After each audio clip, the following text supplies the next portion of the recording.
Hello, guys.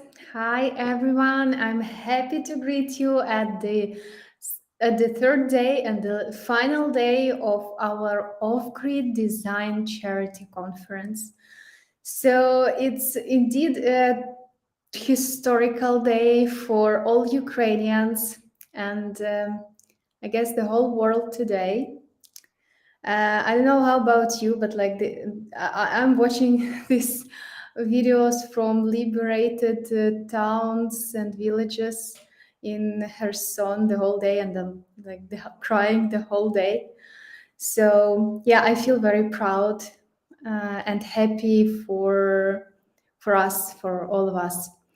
And let's be optimistic, let's be happy about the news. But still, let's remember that we are paying a huge price for everything that is going on today. We are paying a huge price for every city, every village that are liberated. So let's continue supporting Ukraine. Let's continue donating, volunteering, and doing everything that we can do in order to be closer to our victory. So, about today, we have three wonderful lectures today. We have speakers from Netflix, EPAM, Bolt, and Meta. And in like a couple of minutes, we are about to start with our first lecture from Yarina Sarkis from Netflix.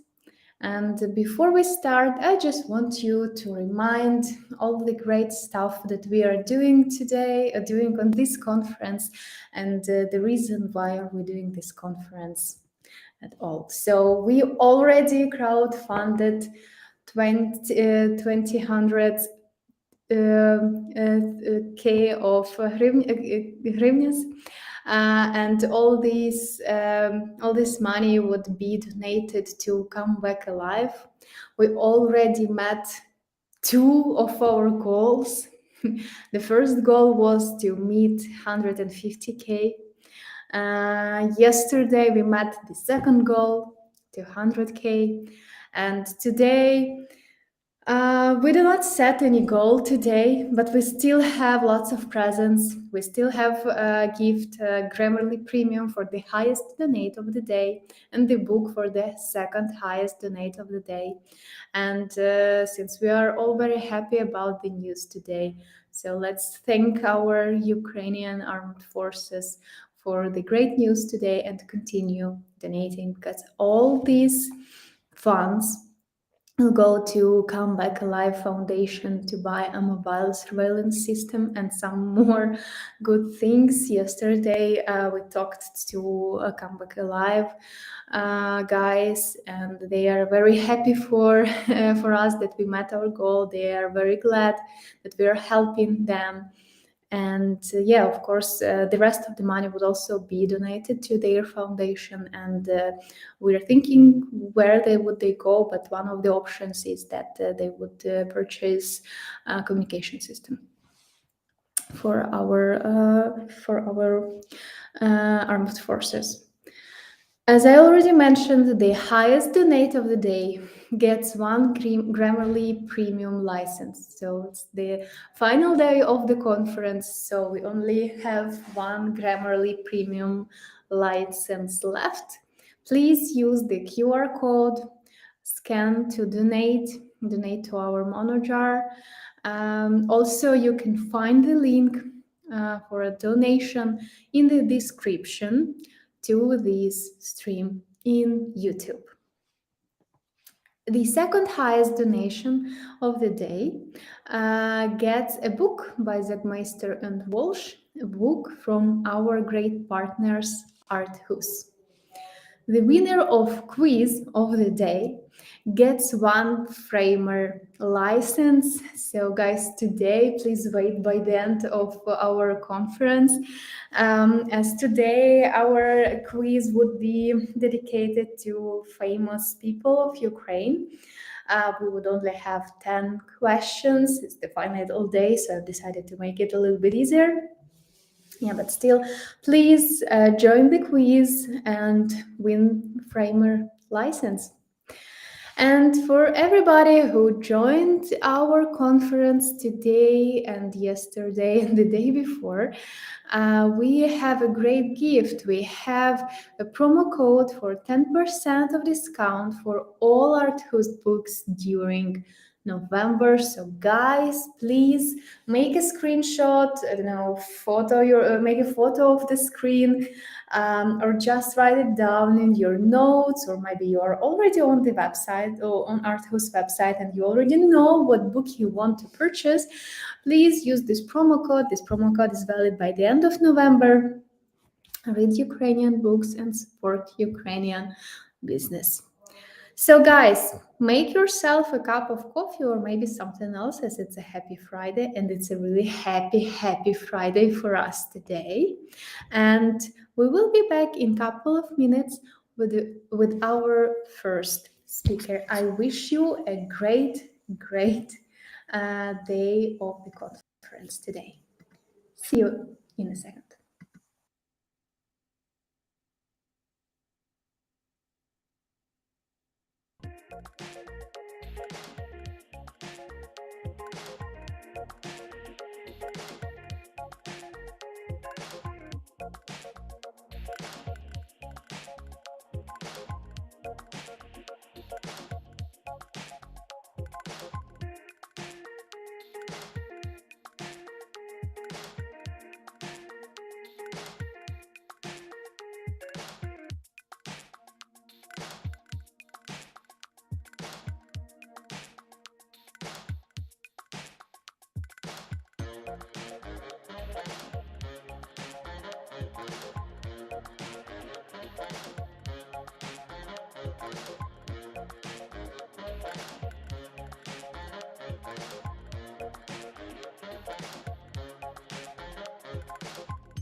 Hi everyone, we are back again, and now we are about to start our lecture from our great speaker, Meet Yarina Sarkaz, who is the senior data visualization engineer at Netflix.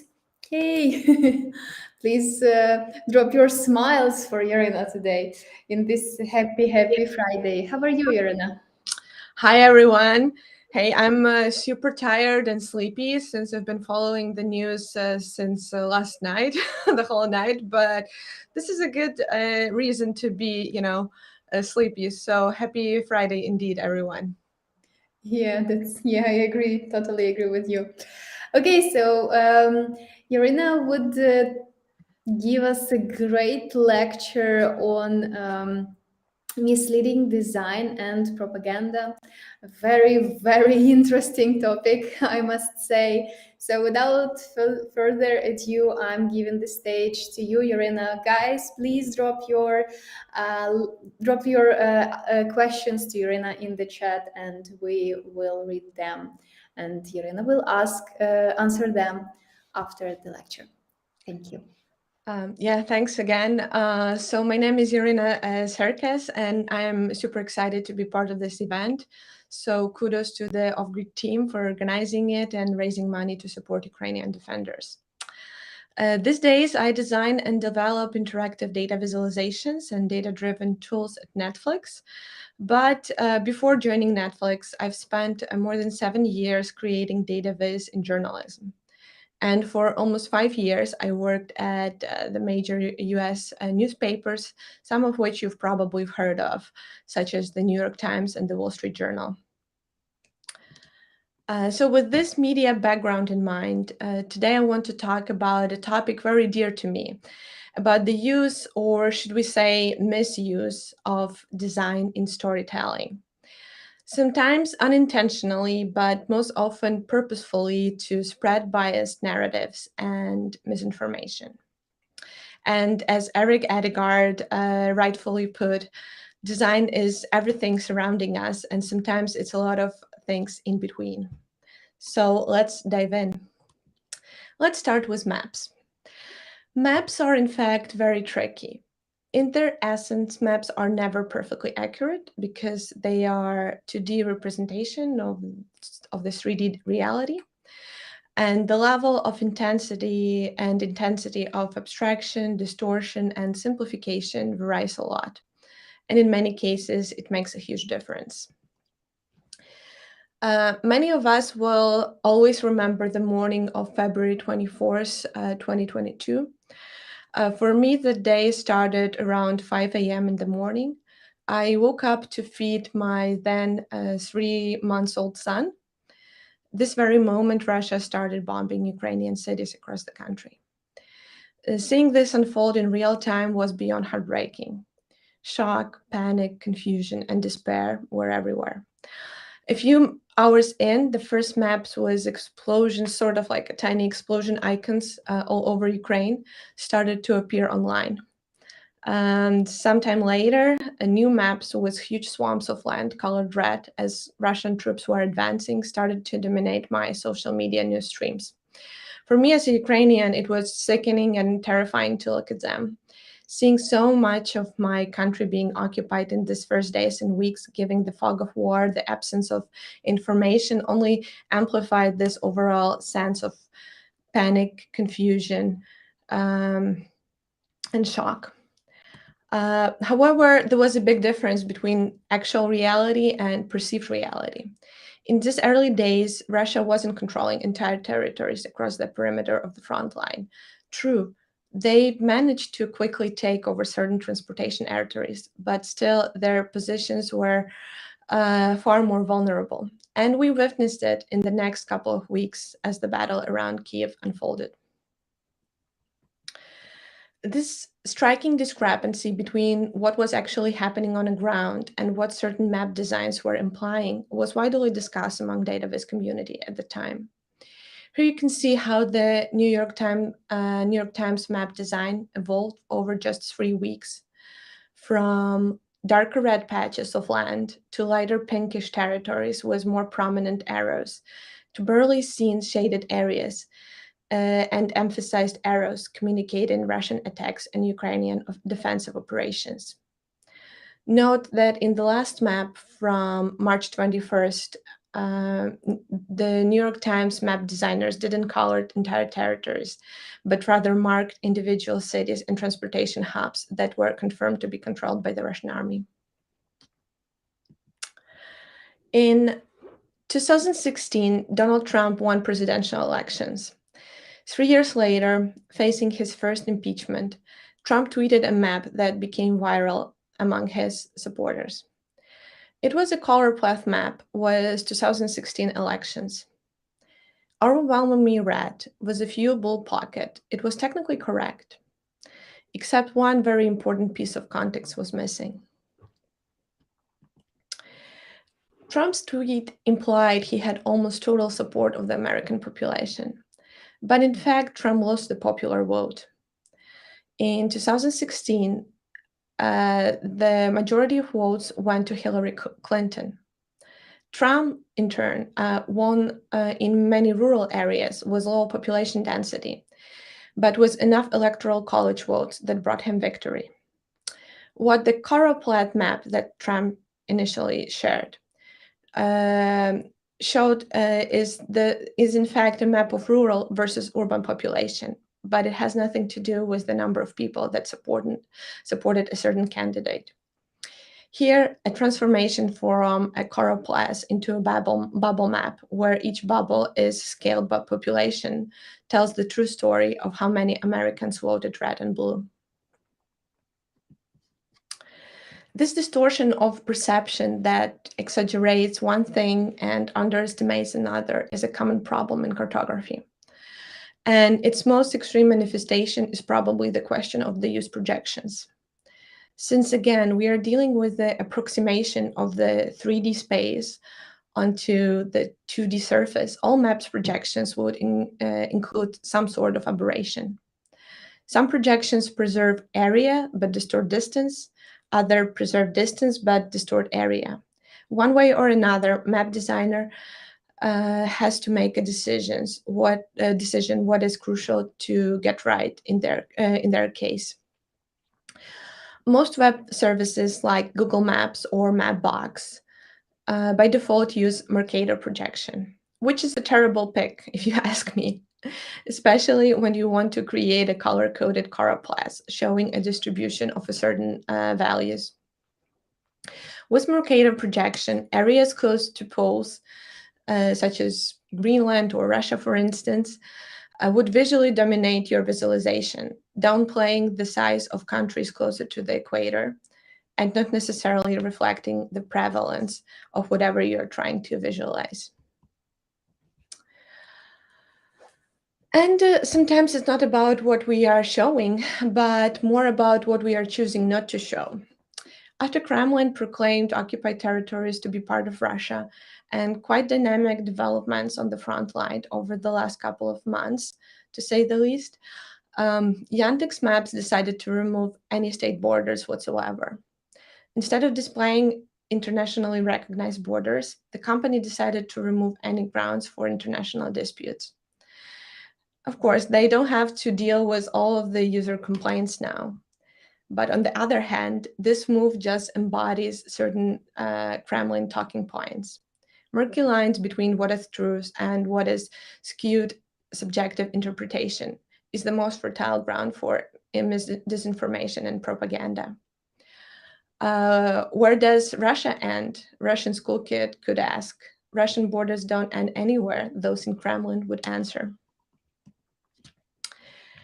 I literally, frankly speaking, don't remember how many times my friends and former colleagues in Ukraine have asked me why is this or that Western media product or company depicts Crimea as a part of Russia. From BBC to Le Monde, from GBL to Apple, we'll all have seen countless maps like this. But in most of cases, this inaccuracy has nothing to do with political views and has everything to do with ignorance and floppy workflows. See, Natural Earth is by far one of the most popular publicly open resources for vector geographical data. And for a designer or developer to create any kind of map, this kind of data is essential. And getting it in a few clicks was a huge time saver for many.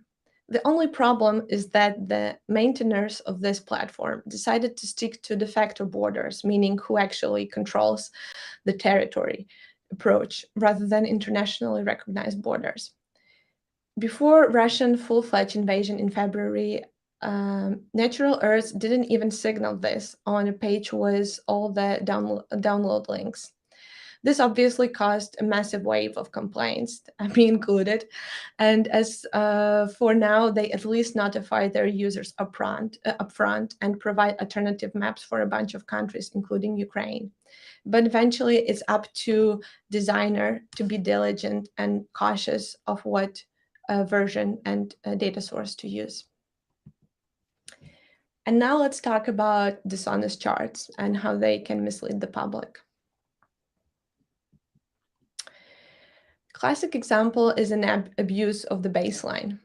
In bar charts, as well as some other kinds of data viz, proportion is a king. And if you truncate the baseline, perceived difference would be highly exaggerated.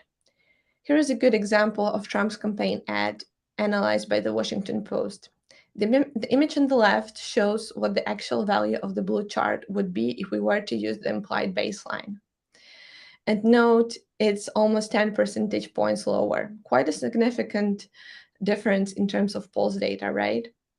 The image on the right shows how the chart should have looked like if the author was to maintain the original gap.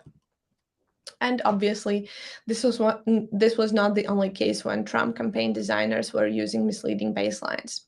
Here is a fantastic analysis by the Washington Post on how some of the core principles of data visualizations were violated in the Trump campaign ads. Clarity is another sacred cow of data viz, and sometimes certain design decisions like 3D perspective that have more decorative rather than informative functionality distort data presentation significantly. Here is a chart from BBC that seems slightly tilted, but but in addition to a poor design choice, the most interesting is the proportion between the lengths of 0.0 and negative 0.2 bar charts. Oversimplification doesn't do any favor either. In this Fox News chart, both x and y axes are compromised. First, the values are far from forming a straight line. Secondly, selected values don't have the same interval. Between Q1 in 2009 and Q2 in 2010, almost a year worth of data is missing. Is this a cherry picking? Well, it could be if your only task is to draw a perfectly straight and absolutely inaccurate line. In September 2015, Congress held a hearing on Planned Parenthood, a nonprofit organization that provides sexual health care in the United States and beyond. Conservative Republicans tried to build the case for defunding the organization, showing this chart to make the point about Planned Parenthood's activities. But this is not how charts work, not at all. You can't just smash on the same chart values of completely different magnitudes. Yes, it's true that the number of cancer screening decreased, but compared to that, the number of abortion just stayed flat. And this is what we can see on the redesigned version of the chart of the same data. And finally, scale manipulations could not only exaggerate, but also dismiss almost any valid data trends. Here is how skeptics of climate change at National Review were trying to convince their audience that global warming is not a thing. And on the right, you can see how the data should actually look like when you apply more reasonable scale. Naturally, this absurd scale yielded a bunch of memes, including technically correct circulation numbers of National Review itself. I bet they haven't considered it from this perspective. So after all, we as designers should be respectful of our audience and mindful of our design choices. Otherwise, we are not that different from an old man with a Sharpie yelling at scientific data he don't agree with. Thank you. I have one more bonus slide for you guys. If you are interested in data viz design and would love to learn more, I recommend you reading books by Albert Cairo and Marc Monmonier. Thank you. Yeah, thank you, Irena. Thank you for this. For me, sometimes for me, a pretty mind-changing presentation. Really, it's like we do not always focus on these kind of things, like how in the news, how do they visualize all the data, but yeah, this is very important, because in that way we could be easily manipulated. Okay, guys, please drop us your questions. So tricky things. Yeah, guys are writing. Thanks. So tricky things. That's true. If you have any questions to Yarina, please please ask them in our chat, and I will read out your questions in our stream. Let me give you a couple of seconds just to type in your question, and we will discuss them. Okay. Maybe while guys are. Is there any examples of good propaganda choices in design? Yeah, probably that was one of the questions that I wanted to ask. Well, again, defining good and bad is very subjective, right? And if you ask someone, like, was this, the decision to remove any state borders on Yandex map a good design decision? Well, probably Russians will tell you, yes, it was a brilliant decision. Now Russia ends nowhere. I mean, like, it's just, it it could be defined whatever we want to. It's very ambiguous to tell you know whether it ends on a Ukrainian-Russian border or Ukrainian-Polish border or Atlantic Ocean. It's up to interpretation. So I don't really quite sure how to answer good propaganda choice in design, but it should be I just wanted us to be mindful of like how our design decisions sometimes communicate either the data or reality that is not there, or just exaggerate something that is present. Okay. Thank you. Okay. Well, still we are still waiting for next questions. Maybe one question from me. Have you ever tried these tricky things while you were working on projects for real clients? Have you ever tried that? But I mean, for some reason, business reason or something like that.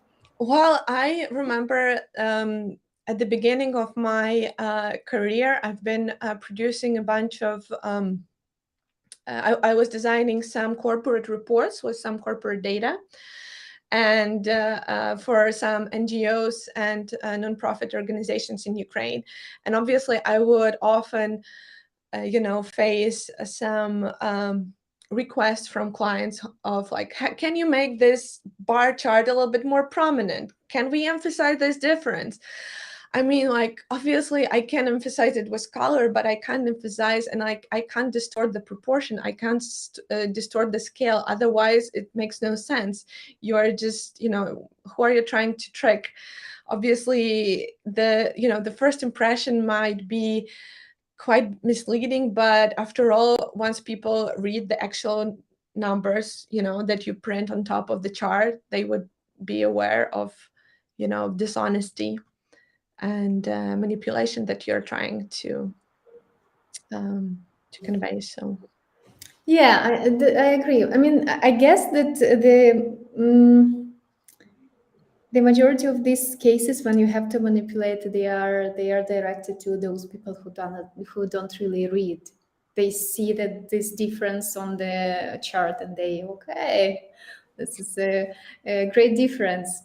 Yeah, I guess that this is for these cases when people just don't read, they don't pay attention, and that's it.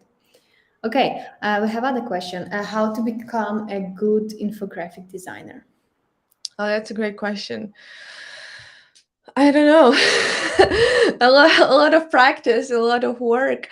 For me, it was a long road of kind of constant learning and practice. It all started for me. It all started was almost like 3-day training in Kiev. God remembers when, maybe 2013 or 14. And then I've been trying to fish for any piece of information on data viz and data design and informational design. And I've been working with many Ukrainian news organizations, and then I was lucky to study in US and got my first internship, and then work in Wall Street Journal and New York Times. But essentially, it was always, a road of like self-improvement driven by intense curiosity. And like I was really, and I'm still like super passionate about data visualization, because for me it's very engineering design task, like intrinsically very engineering. You have to figure out the best way to communicate your data. So it's sort of like, a beautiful architecture of data, if you will. So I would recommend, reading as much as you can, practicing as much as you can. If you're interested in any particular tools, try to, learn some popular data viz libraries like D3GS. There are open platforms like observable notebooks where people post their snippets of code, their visualization samples. Overall, DataVis community is super open and very active, so there is a lot of stuff to learn, and try. Yeah, and start trying right now, right? Because it's a huge path. Okay, we have a couple of similar questions. What are you working on at Netflix? Yeah, I can tell you exactly what I'm working on at Netflix, but I can tell you I'm developing and designing data-driven tools. There is a lot of data inside Netflix, and decisions are to be made based on this data.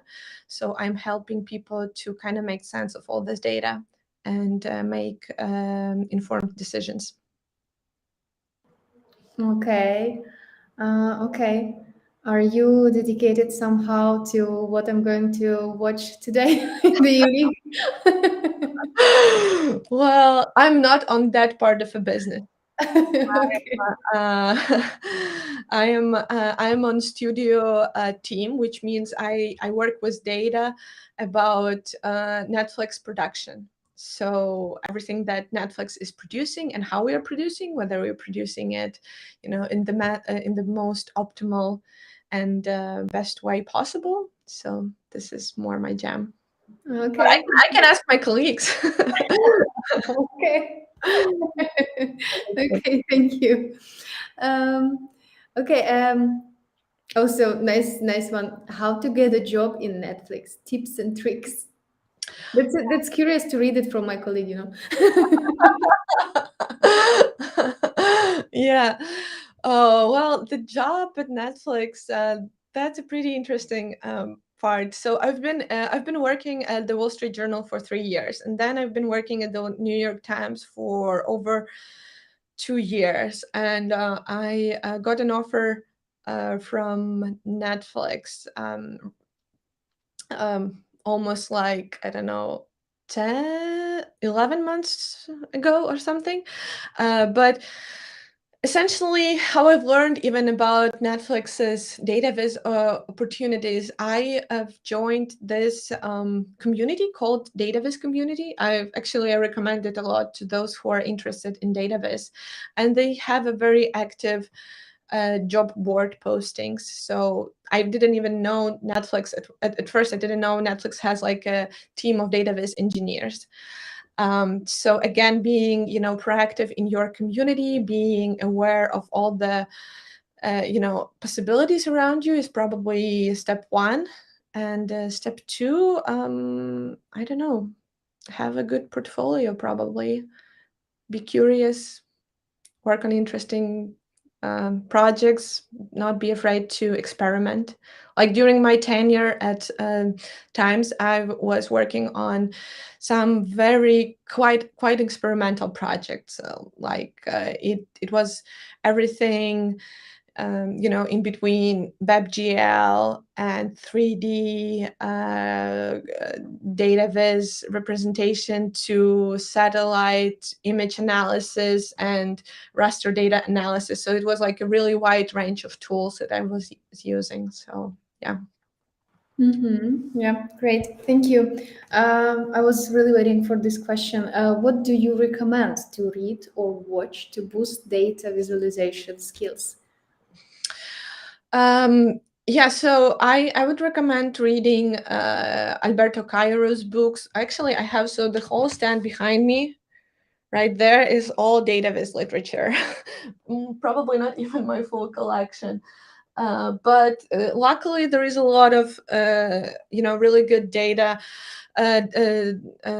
books and resources right now. There are lots of online courses. So as I said, I would recommend joining DataViz community platform. They also curate magazine called Nightingale, and it's a DataViz designated, professional magazine where people write about, data visualization, data information design. Join professional communities and platforms like observable notebooks, and find your dataviz hero and try to follow them, see what they are doing, how they're doing, try to replicate, try to make it better. Are you ready to become database hero for some of our participants today? I can tell you I'm very open to give any source of feedback or consultancy or help in any way I can, because when I've started in this area, like I had to face a lot of how to say informational void in terms of materials and in terms of learning opportunities. So I know this hard way. It might be very hard and stressful to start in a new domain. So if you have any questions and if you're looking for advice, please reach out. I'm also part of Projector's mentorship program. If you know about this, you could also book like some time with me, but really just DM me if you have any questions. I'm happy to help. Great, thank you, guys. Find Irina in Facebook, Instagram, LinkedIn, everywhere. Connect and yeah, let's build a great database community. Oh, okay. We have one more question. Are you closely working with UX designers? And if yes, could you tell more about the process? Yeah, I mean, it's yes or no. Like sometimes I'm my own UX designer. If it's a smaller tool that I'm, just developing and sort of like quickly prototyping, it just depends on the scale. Obviously, we have some internal bigger products. So then we could collaborate with like designated UX designers, but sometimes it's just me developing, designing, sketching, developing. Okay. So it's like you can do everything. You are like UX and database generalist. Well, you have to, if you, especially when you come from a background I'm from, at newspapers, they don't have a huge teams. They cannot offer to have like UX designers and separately from front-end engineers. So sometimes the boundary is quite murky, but yeah, depends. Yeah, I agree. Okay. I see no further questions. Okay, guys, if you could use like your last chance while I'm closing this session, and yeah, thank you very much, Irina. Thank you for a great speech, motivational speech. Really, you gave us a lot of information, like what to think about. And yeah, guys, please, as I said, find Irina in LinkedIn, Facebook, everywhere where you could find Irina, and ask your questions. And let's develop our skills. Thank you very much. Thank you for joining us. Thank Yeah. you for helping us to in our great conference. Thank you. Awesome. Thanks, guys. Take care. Yeah. Bye. Thank you. Bye. Okay, guys, we will meet in couple of minutes, or yeah, we will meet. I guess in 10 or 20 minutes. Please take some time uh, to take this time to have a good cup of coffee before our next speaker. And please do not forget that we really want to give you our presents today, presents for the highest donate of the day, presents for the second highest donate of the day. So please use QR code that you would see when I will leave this stream in a couple of minutes. Use the link that we have in the description of this video, donate to our monojar. We will transfer all these funds to Come Back Alive Foundation, and we will give you some presents. And let's meet in a couple of minutes to meet and listen to our next speaker. See you.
Okay, welcome back, everybody.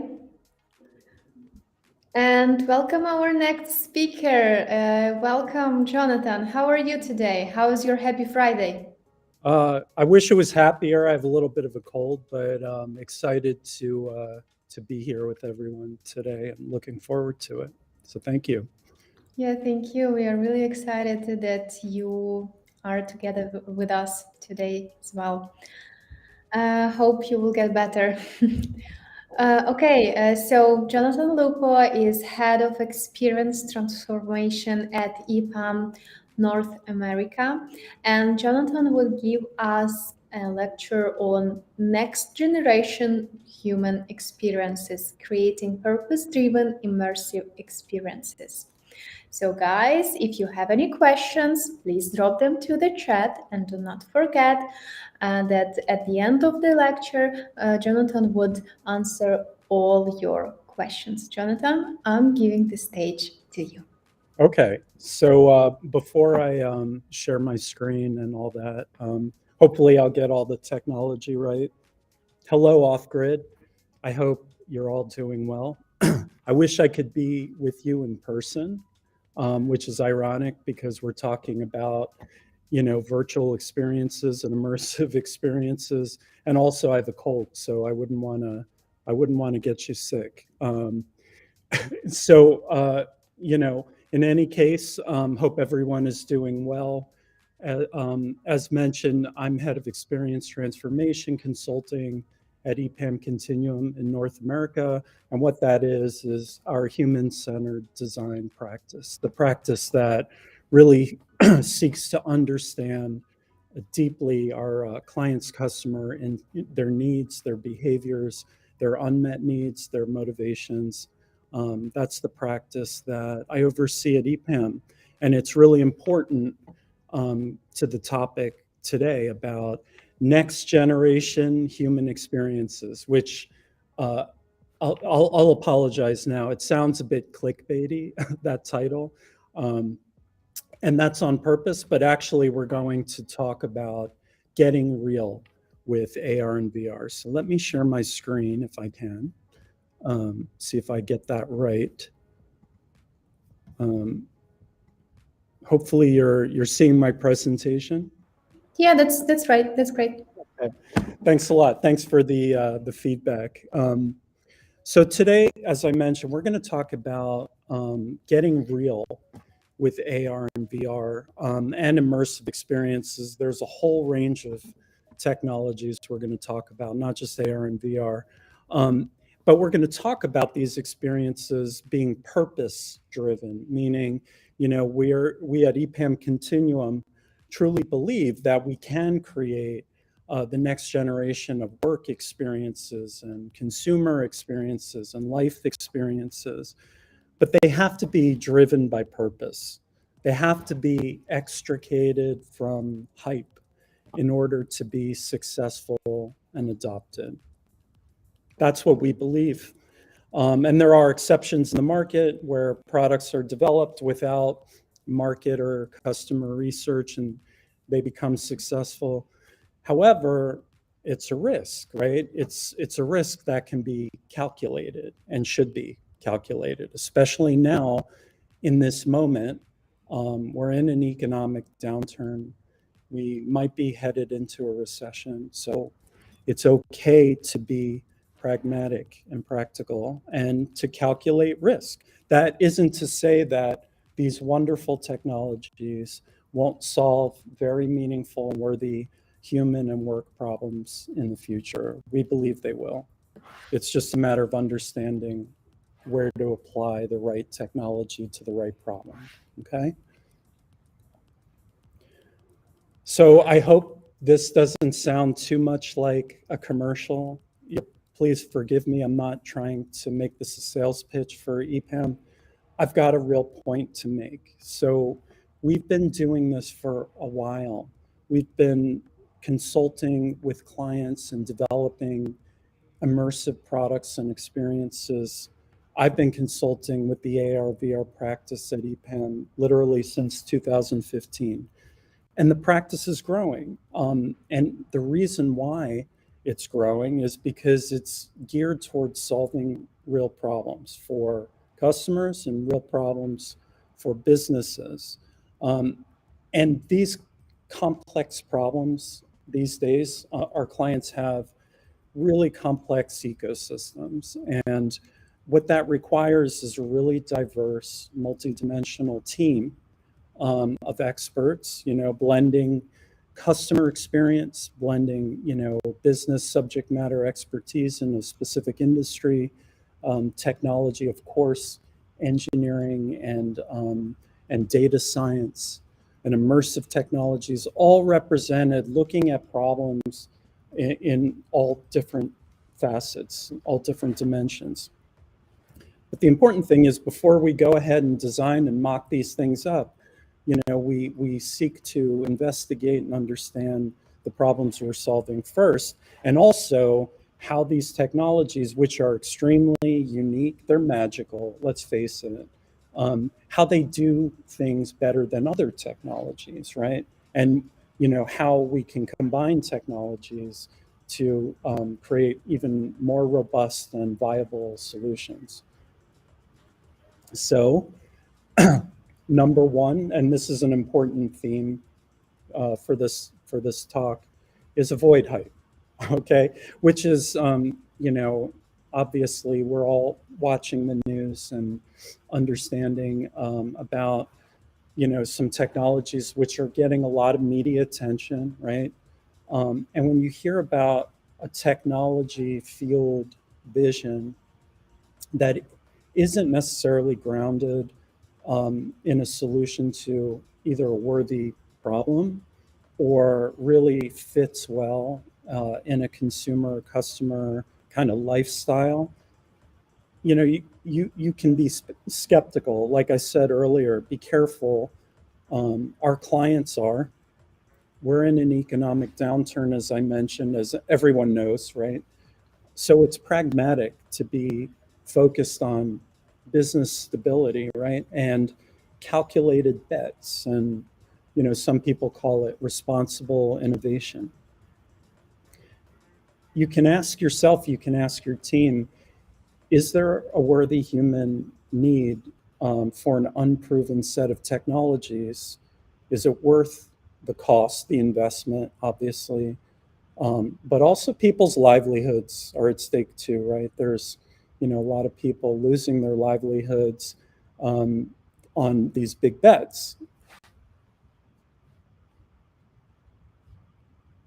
Now, the thing is that immersive technologies almost escaped the hype cycle a couple of years back. VR, as noted by analysts, this was back in 2017, it escaped the trough of disillusionment for the first time, narrowly, right? But, at that time, PlayStation VR was doing quite well. And in 2020, as you can see, Oculus Quest 2, now Meta Quest 2, they absolutely crushed. In 2020, and this was during the pandemic, the height of the pandemic, Quest 2 sales outpaced every consumer VR device on the market combined. And again, as I mentioned, prior to that, the leader was, I believe, PlayStation VR. And AR, having escaped Gartner's hype cycle entirely in 2020, it was then predicted to be one of the top 3 kind of priority technologies for enterprise platform development. Okay, so these technologies had a moment. I'm going to talk a little bit more about this tremendous moment that consumer VR did indeed have in 2020, as I mentioned earlier, right? If you remember the height of pandemic, most folks, or some folks were, I was, locked down in my home. And the Quest 2 came on, on the market, and it was great. It enabled some pretty awesome, social collaboration, interaction. At a time, we were starved for social activity. We were isolated, and it was comfortable, good form factor, which is, as we all know, a big barrier for consumer VR and immersive headsets. Good price point, pretty good price point. And so it did well. It sold a lot of units. And what was great is there's this growing, also this developer community that Oculus, Facebook was creating this, laying the foundation for really meaningful social interaction at a time when it was definitely needed. And so this VR ecosystem is taking shape. Now, we talk about the metaverse, right? We're talking about how the metaverse is taking shape. And we have to be honest that there's a range of views, points of view, that range from enthusiastic, supportive, people who honestly have a vision for metaverse and understand, what it's about, what it could be about, the potential for it. And there are skeptics, and that's okay. It's okay to be pragmatic and to look at new technologies through the lens of the problems, as I mentioned. I'll keep mentioning that they solve, right? And I have to start by saying that EPAM believes there is a future for metaverse. And again, we have to understand the meaningful purpose that it will serve in people's lives.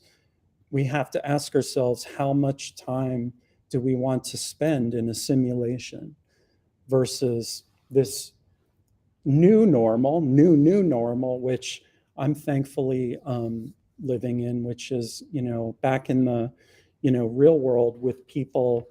I wish I could be at a physical conference with you all in person. And I'm wondering, and I think it's good to think about it, like, does being in that virtual, environment, that virtual world, that universe, that metaverse, will that take the place of, real life experience? Or are there specific types of metaverse, applications, tools, destinations that really fit our lifestyles, right? So what are some of the ways in which metaverse is being described? From the enthusiastic side, it's said to be a decentralized multiverse, right? Led by a new and abundant generation of creators like us, with an economy that's going to be run with virtually consumed content, virtually delivered or powered services, virtually bought and sold assets. Some talk about Web3 as the next generation internet. Web3 being a decentralized online ecosystem based on the blockchain. Platforms and apps built aren't going to be owned by a central gatekeeper, but rather by users, by us. And we'll earn our ownership stake by helping to develop and maintain those services, and by developers. NFTs, that's another important metaverse, Web3, concept and technology. It's an important technology. They're non-fungible tokens, right? Contain unique value. They can't be replaced. The theory is exchanged or separated, and therefore they're used for the holding and ownership of rare collectibles, right? Another concept that's important and key to metaverse is the concept of digital twin, right? Which could be avatars, but it's really, a copy, creating only one digital version of a physical product or human, service, asset, machine. Those are all important concepts for metaverse. And again, there are other opinions too, right? Some who are more skeptical might say just 3D social media, the internet with VR goggles, are just the latest hype.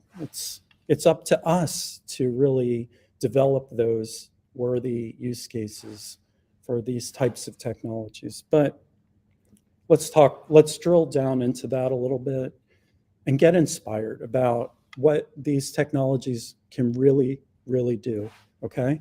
Why do we care? Because, as I mentioned, it's not just about embodied social networks and gaming and virtual commerce, right? Which a lot of the hype around metaverse is really focused on.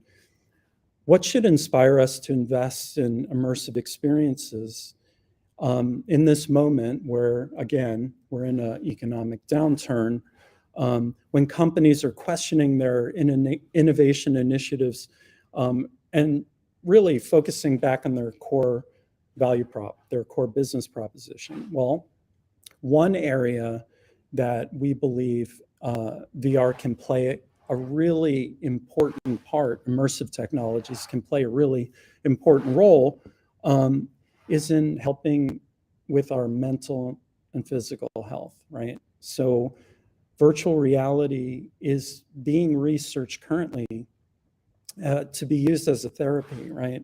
And EPAM is inspired by these organizations that are using immersive technologies to improve people's lives. These experiences, they use real scientific neurologic principles, which enable VR to create lasting behavior change. I'll just call out a couple. So research from organizations and partnerships such as Kind VR, as you can see, and UCSF Benioff Children's Hospital. They're looking at how VR can help with painful treatment of sickle cell disease with kids, in combination with drug therapies. There's an organization around Project Brave Mind, which uses virtual reality as an exposure therapy for soldiers who are coming back from war with PTSD. And there's abundant medical research happening now to promote VR's capabilities to improve health, mindfulness, and wellness. So EPAM is really looking into that and really thinking about those use cases as worthy human challenges to solve, that VR has a unique property, capability to help with, okay? But it's not just patients, so we're looking at use cases for providers. So let's take a look at some of the ways that these technologies can support providers of health. They can be used as, AR can be used as an effective tool for diagnosis. I'm sorry, our lights just shut off because no one's in the office. That didn't work. Hopefully you can still see me. That's fine, I can see you, no problem. How funny. So using computer vision and machine learning, we can combine, mixed reality to simulate, what's going on in our bodies and to provide more immersive 3D data visualizations of things that we can't see. And that can help us as providers delivering targeted health solutions, right? How VR can be used as a training tool for surgery, but in the OR, right? Also in the ER, right? With EMTs, with nurses, we can simulate really critical care scenarios, right? Emergency care scenarios, and improve our ability as providers to deliver care in those emergency situations. So great potential, right? And then, like this conference, in the future, hopefully, we will have the option of meeting in VR, right? Obviously, that's probably not too long off, and I think some conferences are already doing that. So good stuff.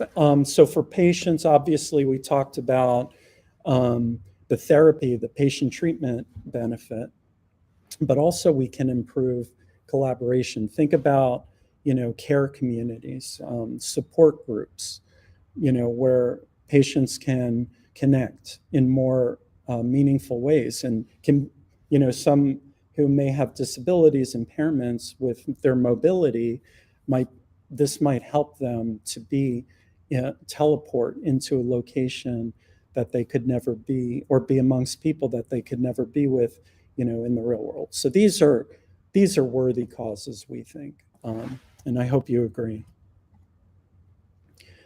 I'm also really excited to talk about InnerFocus. So what is InnerFocus? So InnerFocus is EPAM's immersive mental health platform and application. So this is available now. It's free. We're not, this isn't a pitch to buy any app. This is a self-guided, multi-level meditation game that we developed in VR. It's available on the Oculus Quest 2 through App Labs. And it's a gamified mandala puzzle with self-guided meditation combined with biometric data capture. So what we're doing is we're actually measuring your head movements with the headset sensors and your controller motion, the hand sensors, to understand how focused you are within these activities in InnerFocus. And hopefully we can help to train users to enter a state of mindfulness and relaxation. That's something that we feel strongly about. We did actual research with people to understand how their brain waves function in VR. Initially, InnerFocus was developed with EEG sensors. We were looking at how to get users into a hypnagogic state, a flow state, more easily in VR with these experiences. And then we're taking that feedback. It's a feedback loop, right? We're taking that biometric data, which is now in the controller movements and head movements, and we're personalizing the experience. So this is how it works. I'm going to show you. Right now, InnerFocus is 3 activities, guided activities. The first being this flow, getting into a state of flow by completing a mandala puzzle. It's a game. It's in this kind of environment of nature, and trying to relax and being more mindful about your movements. Then the user is taken to another activity where they focus on their breathing, and they're guided through a set of breathing exercises. And finally, I don't know why the video is not playing, so I'll play it. The user is given a score, a set of scores that really describe how they did, and they're given also insights to improve, and they do it all over again. So it's a multi-level, complete, gamified, self-guided meditation experience with analytics, available free. So I encourage you to check it out on App Labs. So that was kind of a commercial, forgive me. We also have developed another immersive application, which we call Coach AI. And Coach AI, it was designed specifically to look at athletic poses, using pose detection to improve physical health and the quality of exercise, right? It also uses machine learning. How it works is that Coach AI enables the user to select a workout, an athletic activity, or a yoga pose, right, from a list of poses. And so she can see side by side with a professional, a coach who's actually, going through the athletic pose, the best practice model. And her pose, her movement is analyzed against that expert's and she has given insights about how to improve. So it's an athletic and exercise training tool that we're very excited about. So let's talk less about health now and focus on more consumer retail, consumer-oriented kind of benefits. Because we have all different types of clients at EPAM, and some of the applications and solutions we build are consumer-oriented, and some are enterprise-focused. So let's talk about the consumer-oriented benefits of immersive experiences. Well, we know that these technologies can be magical. We can, teleport consumers to different worlds, fantastic worlds, worlds that don't exist. We can extend and embody universes and mythologies of popular franchises and properties, right? Like Star Wars and Disney properties and Marvel. We can take you there. And we can give consumers superpowers. For instance, the power to teleport, the power to fly, the power to see through walls. These are some of the unique selling points, right? Some of the unique aspects of virtual technologies like VR that we should be taking advantage of, right? So, some VR applications, the ones that don't work, are the ones that, just reuse 2D paradigms of experience, like drop-down menus and, typing. And so we're not fully taking advantage of 3D interaction. And that's where things get really magical, okay? Hold on. Okay, so contextual relevance. So mixed reality in particular can provide real-time context and data, information in a shopping or retail context. So think about it, you could be looking at a product and get contextual product information that you need, allergy information, which is really important. I have a kid with nut allergies, so it's really important that when I shop for food, that's front and center. I know there's no nuts in the ingredients, right? Wayfinding, to products. Have you ever gone into like a drugstore or a convenience store and, you need a medicine or something and it's impossible to find on the shelves? Well, imagine a combination of planograms, good old-fashioned planograms, augmented reality, and in-store beacons that help to triangulate and wayfind consumers to the products that they're shopping for.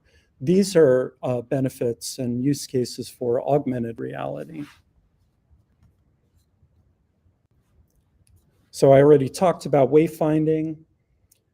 Really, here's where I think brands are currently taking advantage of metaverse and virtual reality and augmented reality, is that these technologies enable them to more fully embody their brands. They start to take shape in a real 3D embodied way that they could never deliver that type of digital experience on 2D digital channels. And finally, I think where a lot of the investment in metaverse is happening is connection, social connection, community, creating these communities and community events, retail, virtual retail, and those sorts of things.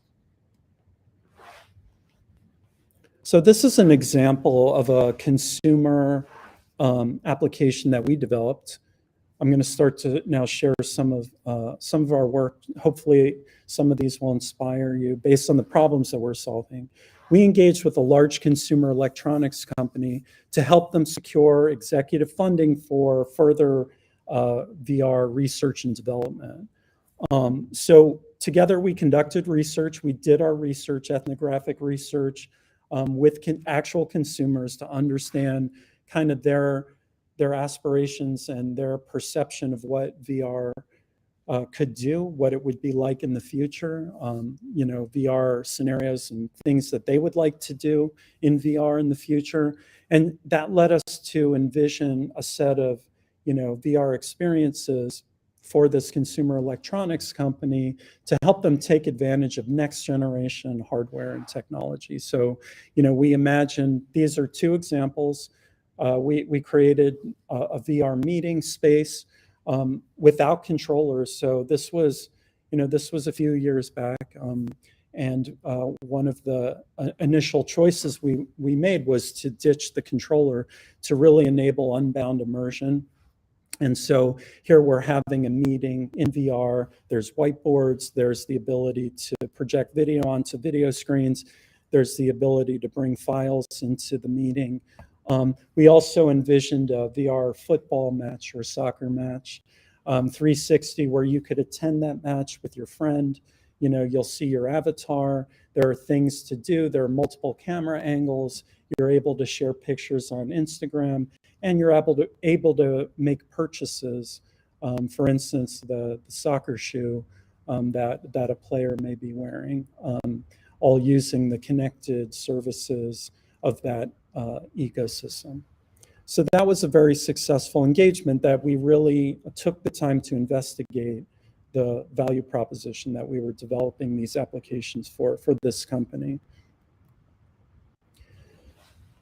And for this unbound immersion, we also thought about accessibility in VR and how to communicate our emotions, especially now that we could be free of controllers. So we actually developed a full sign language of 3D VR emoji, which twins, our avatars. Here, I'll play the video, to be able to communicate their emotion to another player or another user in our environment. And so, that can also indicate in the future how we might provide a way for people who, have some accessibility challenges to communicate in an environment like this.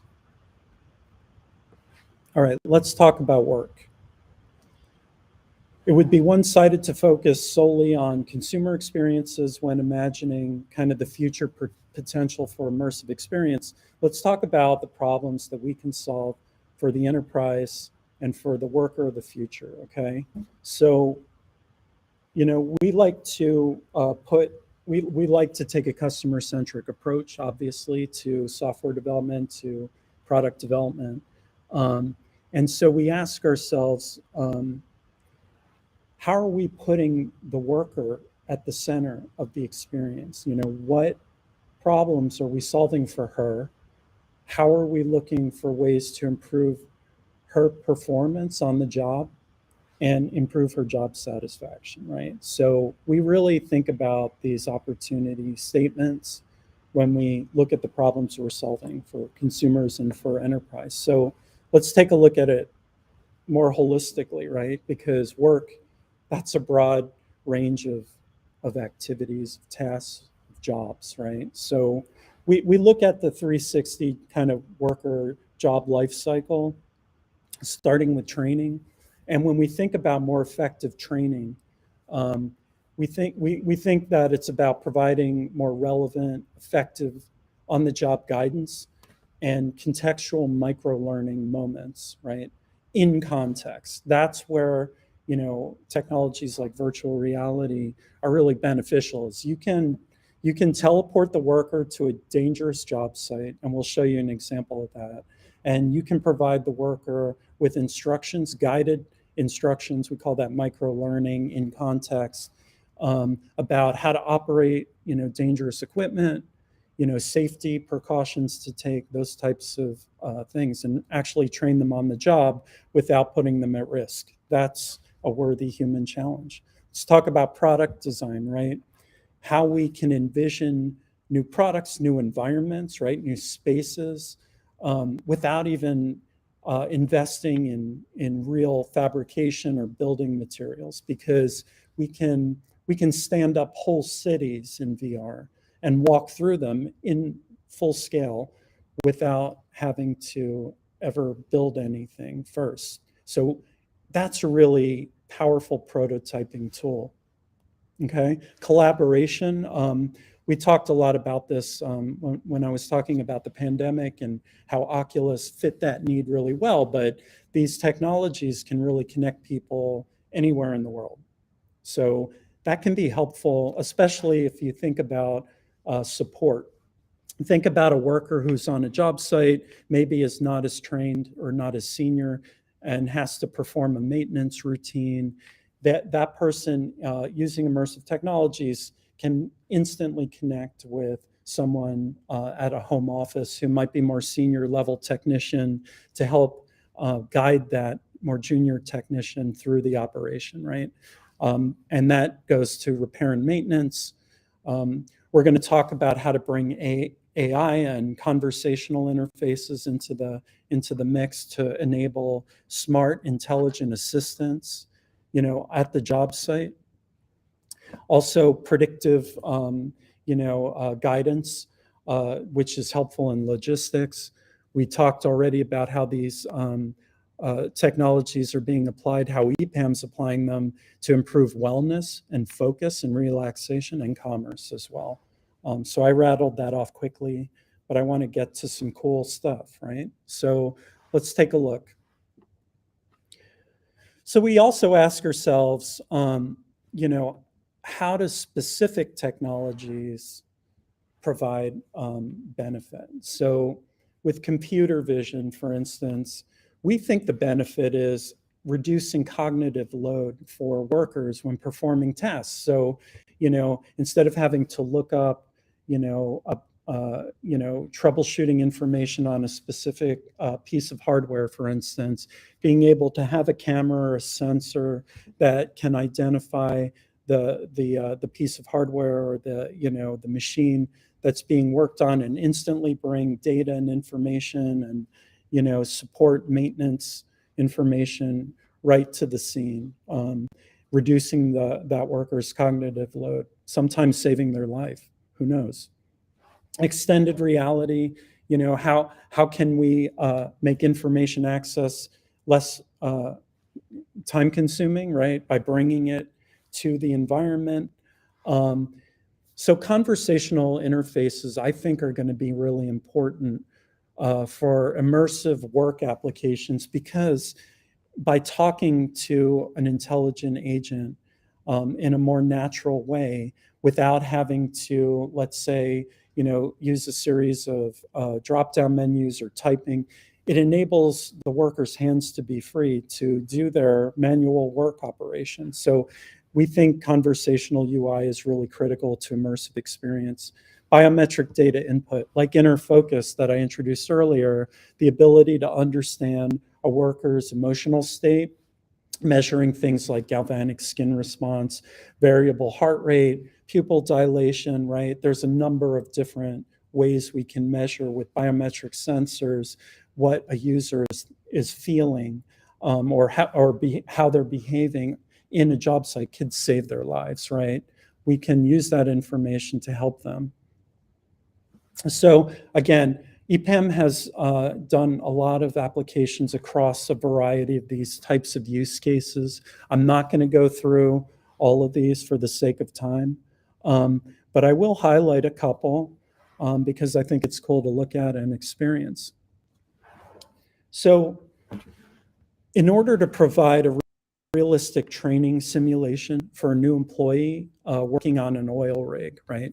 EPAM created a 1-to-1 scale oil rig in VR. This was for Oculus Quest. I'm sorry, this is for HTC Vive. Forgive me, that was a mistake. And we embedded, as I mentioned earlier, micro-learning content all across the oil rig on the many different levels that could train the worker, the employee, the new employee, how to operate this equipment in that dangerous, high-risk environment before they actually get to that environment. We were given CAD models, just as a note, of an actual oil rig, and we recreated a digital twin in Unity and created that VR experience. So that's one example. This experience automates and virtualizes manual routines and tasks of vivarium workers. So, think biotech, pharmaceutical company, they have laboratory animals that need to be monitored and cared for. We created a digital twin of this vivarium that would enable remote workers to, understand the vitals of the animals in the vivarium, to do tasks such as cleaning, health checking, medical procedures, health status checks, etc. And we also enabled through Cortana, this is a Microsoft HoloLens application, augmented reality. We're enabling hands-free conversational operation of the machine. So that's also very interesting and really specific, a specific challenge we were focused on. We also helped, I'm going to play the video. We also helped a biotechnology company envision and create a desktop application with a digital twin of their clinical nucleic acid extraction system, so laboratory instrument. And that would enable remote repairs and routines, and be able to show what's happening with the physical instrument virtually in 3D, creating that 3D digital twin of that instrument. So that could be used for training, could be used for repair and maintenance and collaboration remotely. Sorry for the sound. So we also created, let me turn the sound down on that so you can see the video. We also created a mobile, so immersive experience aren't just, headset experiences with high-end, like HoloLens or Oculus or HTC Vives. We think that in the enterprise for work, more often than not, workers are going to have their phones, they're going to have tablets, and so we create mobile experiences, mobile immersive experiences. We did this for a large real estate company that was designed to inspire customers and employees to incubate new products that sit on top of their data. One of these was this digital property digital twin, which enables realtors and clients to tour an actual property using 360 virtual tours, mobile AR. We're using map data to really give them a sense of all the type of data related to that property, whether that property is sitting in a hazardous environment in terms of flooding or for other weather hazards, and what the impact of those hazards will be on the repair costs for the property, or to insure it, for risk assessment for these properties. So we're tackling a lot of different use cases in a mobile immersive experience that really brings that property to life in your hands. Now, from the mobile phone, for an electrical company, we help to improve troubleshooting of complex electrical equipment, which could be a challenging task. So we decided that we would envision an immersive application that would help electricians in the field, at the job site, right, at the project site, be able to use the camera to identify the equipment, to enable remote calls with more senior technicians, experts who can guide techs in the field in servicing electrical equipment.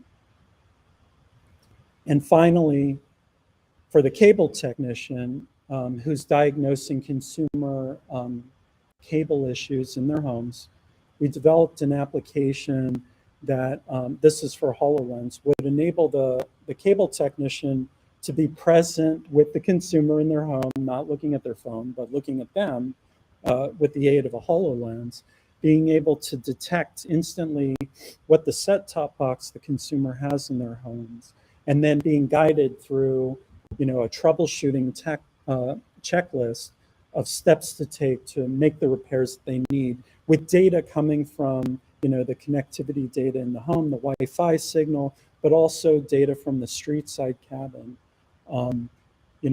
Also, we see this as a big use case, is to enable that remote calling with an expert in the field. So that's my presentation. I hope that was inspiring. I hope you found some parts of it interesting, and hopefully we have a few minutes for questions. Thank you. Yeah, thank you. That was truly inspiring presentation. I also remembered that I have experience working with the project for VR. It was a couple of years ago, but I still think about this experience as one of the most favorite for me and the most interesting for me. And while we are still waiting for our questions from our audience, I prepared a couple of mine. Okay. Okay, Go ahead. so yeah, you mentioned that right now we all know that not only in Ukraine but overall in the world, the economic situation is pretty hard. Take into consideration the current situation in the world. What businesses are interested in investing in VR, AR, and mixed reality right now? Yeah, so it's interesting because there's, all of the news around metaverse has actually inspired, some investment where there's a vision, right, for what to do, and there's a plan. But I think, again, the types of applications that I shared, enterprise applications, applying AI and data to real business problems, there is interest in developing those platforms and those advanced technologies, real interest, because they're solving core business challenges, not speculative, not like 10 years in the future, but automation, automating manual tasks. I'll answer this a different way. A key kind of use case that is low-hanging fruit is automating manual tasks, checklists. Think people are still using paper and recording things, doing checklist type tasks that can easily be automated, and we can leverage computer vision to collect all that data, that typically someone's using their eyes and a checklist to collect. And those are the types of things to start to build that platform that can grow in the future to more advanced type of applications. Yeah, I agree. That's for me, that's great that when business is thinking about digitalization, they are like one step ahead. And when they are thinking about digitalization, they thinking about already thinking about VR and our computer vision and everything. That's great. I think that's great. Okay, we have question from our audience. Some people feel bad when using VR by the disparity in apparent motion between the visual and vestibular stimuli. Yeah, I also experienced that. After half an hour using VR, you can feel sick. How to Mhm. improve the usage process for them? Okay, so this is a great question, right?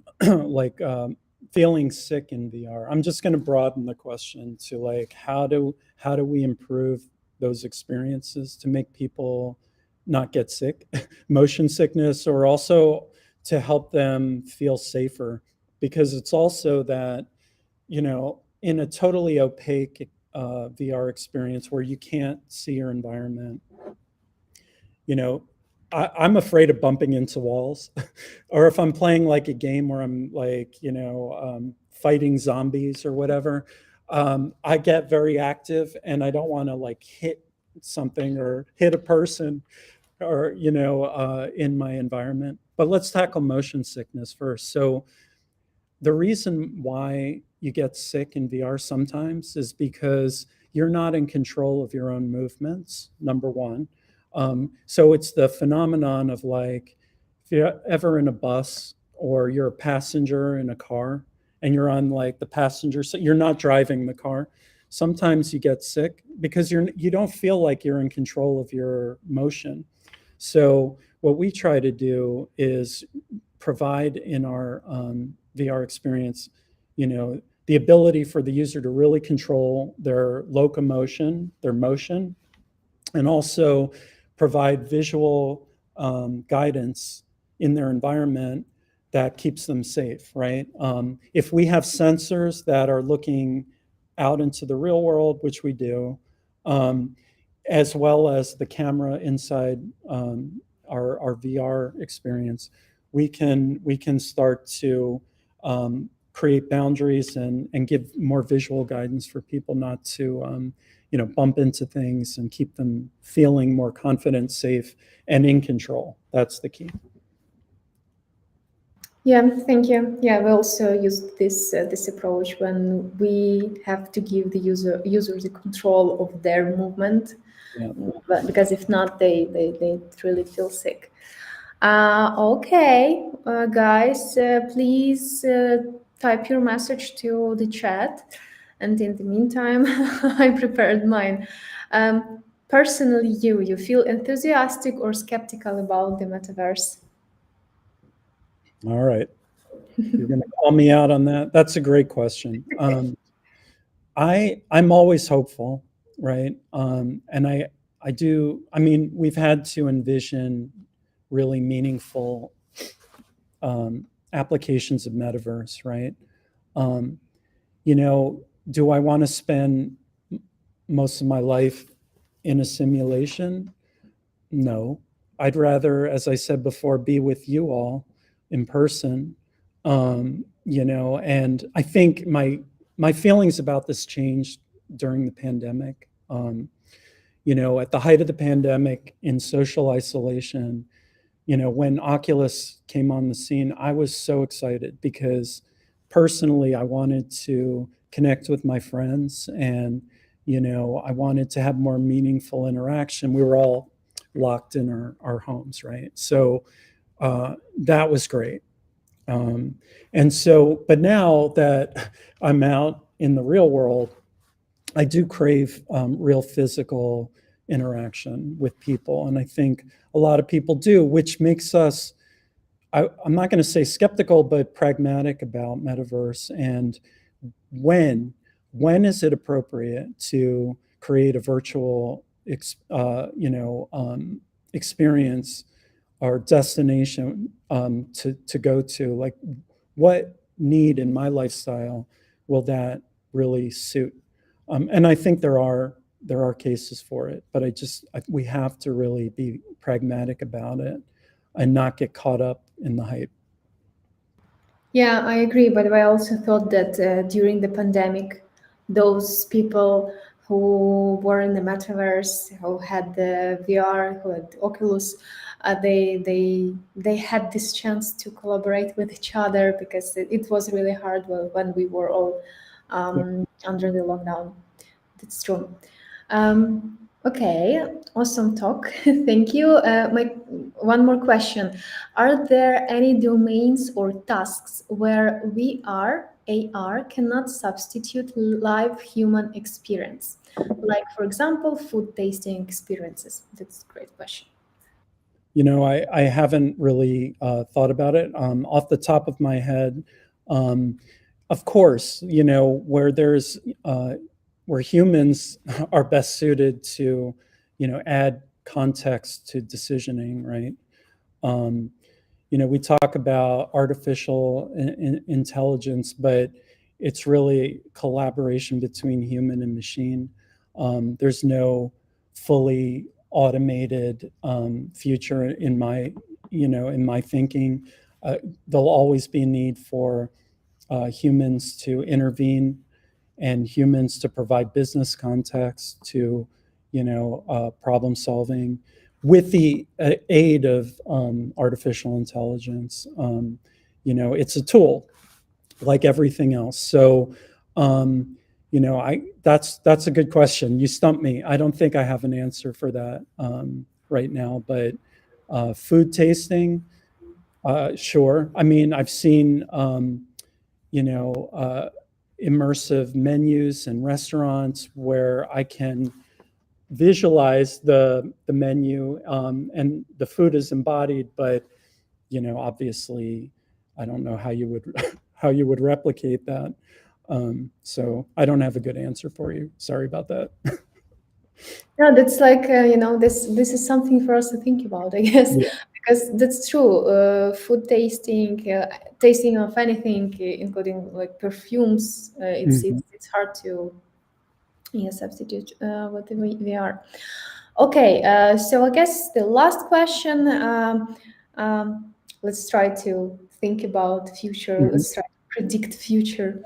How, to your opinion, when the access to VR technologies would be at the same level as we have now to our smartphones?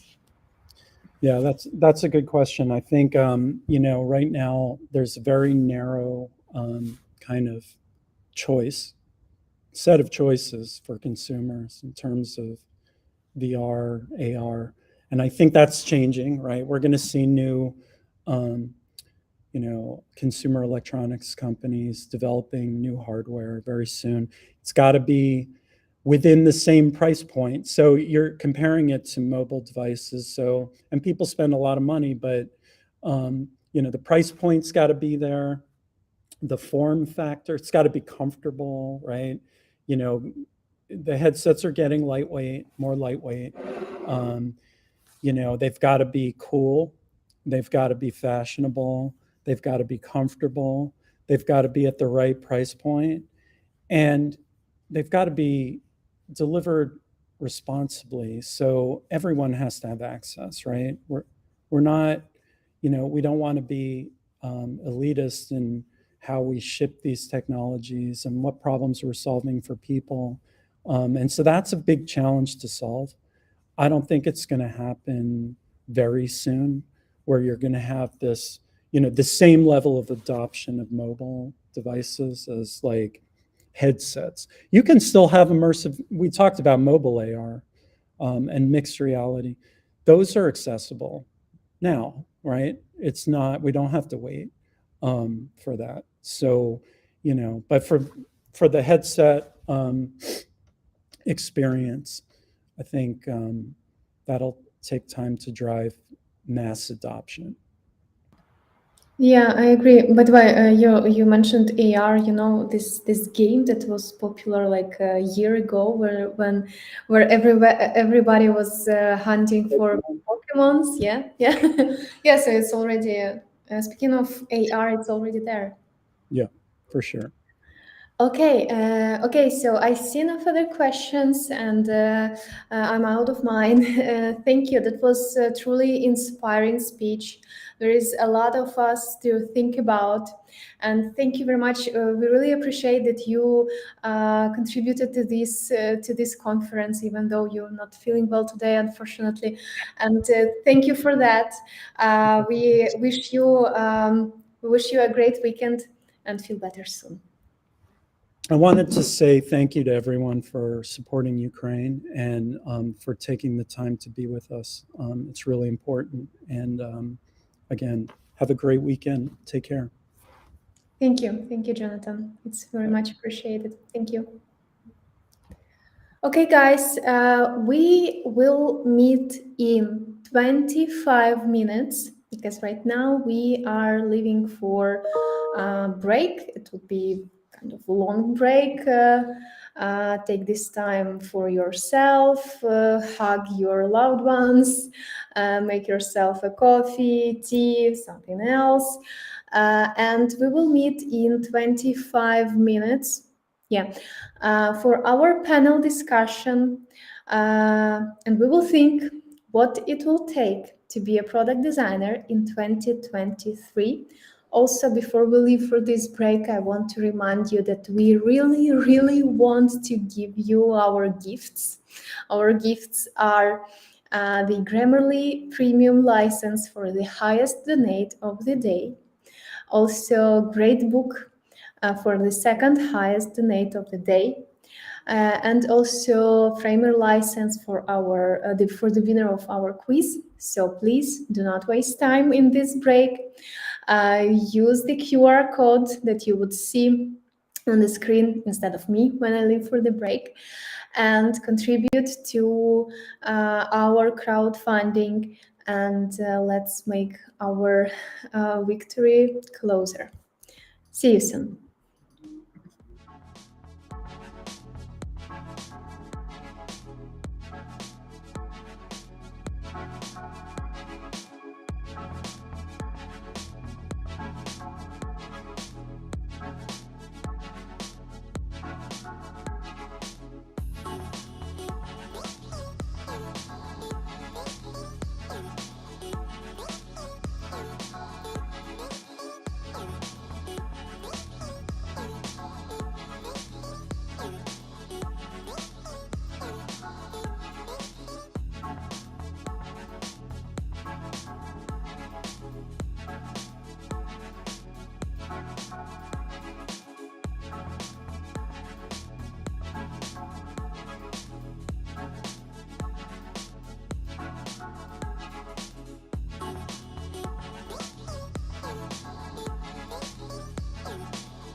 Hi guys, we are back. I hope that you had a great chance to rest before our final lecture today, before our final panel discussion. I hope that you prepared great questions to our speakers. And before we start, I'd like to make a short announcement, something like that. So guys, we just received a donate from someone who just forgot to specify his or her name. So it seems like this donate is from Kat. So dear Kat, please send us the screenshot of your donate to our Instagram. You can see our Instagram somewhere here on the screen, or just to try to find it. Find us via search. Our Instagram is OffGrid. So otherwise, unfortunately, we would not be able to give you your present. So dear Kat, please send us your screenshot of your donate to our Instagram so we could know who our dear Kat is. So yeah, guys, and please continue donating. You can find the link to donate in the description of this video, and also our dear moderators send the link to also send the link to donate in the chat of this video. Okay, guys, so we are ready to start our panel discussion with our speakers. Now is the right time for our speakers to join our stream. Yeah, hi guys. Hey. That's a great magic. You know, I just said that it's the right time for speakers to join, and speakers just joined. Great. How are you guys? Is it a happy Friday for you? Yep. That's good. That's cool. Happy Friday. Always thinking about watermelons all the time. Yeah, same. Yeah, I guess we all do. We even have a small one, you see, at the top of this, in the corner of the screen. Yeah, so we're all thinking about them. Okay, guys, so now is the right start for us to start our panel discussion. Let me just present you our speakers. So today we have Slava Shestopalov, who is a designer at Bolt, and we have Yuri Oparenko, who is also a designer at Meta. And my first question would be very simple, guys. Let's start from Slava. Can you please tell us what do you do at Bolt? I work there. Okay, good start. Okay, that's quite a simple and tough question at the same time. As everyone at Bolt, I'm trying to make some meaningful impact, but with the means of design. So I try to combine multiple directions of work because I'm part of multiple tribes, to put it this way. So on the one hand, I'm designer, but on the other hand, I'm responsible for a particular business vertical, particular part of our business. It's the driver experience within the ride-hailing part of our business. So kind of many roles, I would say. Okay, great, interesting. Thank you. And Yura, what do you do at Meta? I'm a product designer. I work on Messenger team and more specifically on video and audio calling. And video and audio calling is not just on Messenger, but on Instagram and Facebook as well. Instagram. Oh, great. Guys who use Bolt, who use Meta, I hope they think that everybody use, just drop us a message to the chat. And if you have your questions also, please let us know. And my first question, or second, I guess, what are your main skills as a product designers in 2022, this year? Who wants to go first? Okay, yeah, I can go first. I don't want to, but let's try. So the key skills, the trick with the product design is that it's growing all the time. It's getting larger. It's absorbing a lot of different skills, and instead of focusing on one thing, designers try to learn something new every year. Like, remember times when UX writing was not a thing at all? like, what the hell is that? The same about some more profound research techniques about unmoderated testing. There were 0 platforms even for that. So I would say that over time, the spectrum of skills grows larger and larger. Those design systems, which are not a surprise anymore, at some point of time were something new, but now we adopted that, searching for something additional. So I guess the main skill for a product designer is to it's to keep up with what's going in the world. It's trying to be updated and move together with the profession, with the whole profession, because it's evolving extremely rapidly. And someday, if you just stabilize in your skill set in what you have right now, you might happen to find yourself behind everyone else, or at least behind this avant-garde of the profession. So such a philosophical start for the topic. Okay, great. Yura, how about you? I think actually, like, I have a little bit different answer. I feel like the fundamentals are actually not changing. So you gotta have the kind of the hard skills, interaction design, visual design, product thinking. That doesn't change. The themes and the technologies change, but like the fundamentals don't. You gotta be good designer. Doesn't matter if you're designing in for desktop or for mobile or for VR, like that's gonna be the same kind of skill. You just need to be good in visual design. Same with interaction design. Things kind of change. Platforms change. They evolve. iOS is not the same it was 5 years ago, but the fundamental understanding kind of remains the same. Then on the soft skills side as well, I feel like the skills are pretty standard. You need to be able to work well with other people. You need to have decent productivity and drive, and you need to kind of keep learning stuff. So yeah, I feel like the skills remain stable. It just there are always new challenges. I feel like the resilience is like maybe one of the kind of new skills that a lot of people are acquiring in the past couple of years.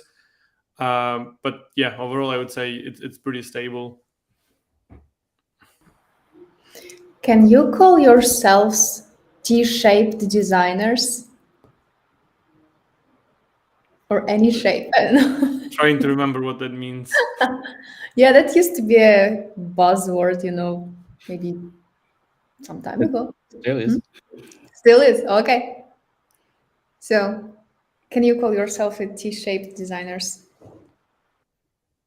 Okay, maybe several years ago, I would call myself this way. Not anymore. This concept is just stopped working for me. It's fine that it exists. I see the good intention behind it, because the whole idea of a T-shaped designer was to promote the fact that even if you specialize in something, if that's your superpower as a professional, it doesn't deny the fact that you should stay curious and be aware of the whole design or the whole product life cycle, what's going on there, on the right, there, on the left. So that's what it meant initially, which is a good idea. But sticking too much to that, it just might not be working anymore. Okay, T-shape, yeah, fine. Okay, Yura, how about you? Yeah, I'm not sure either. I mean, I mean, there was like another one. There was like V-shaped designer as well. Something else. Yeah, I think to be honest, like I just stopped caring about the shape. Maybe I lost my shape. I don't know.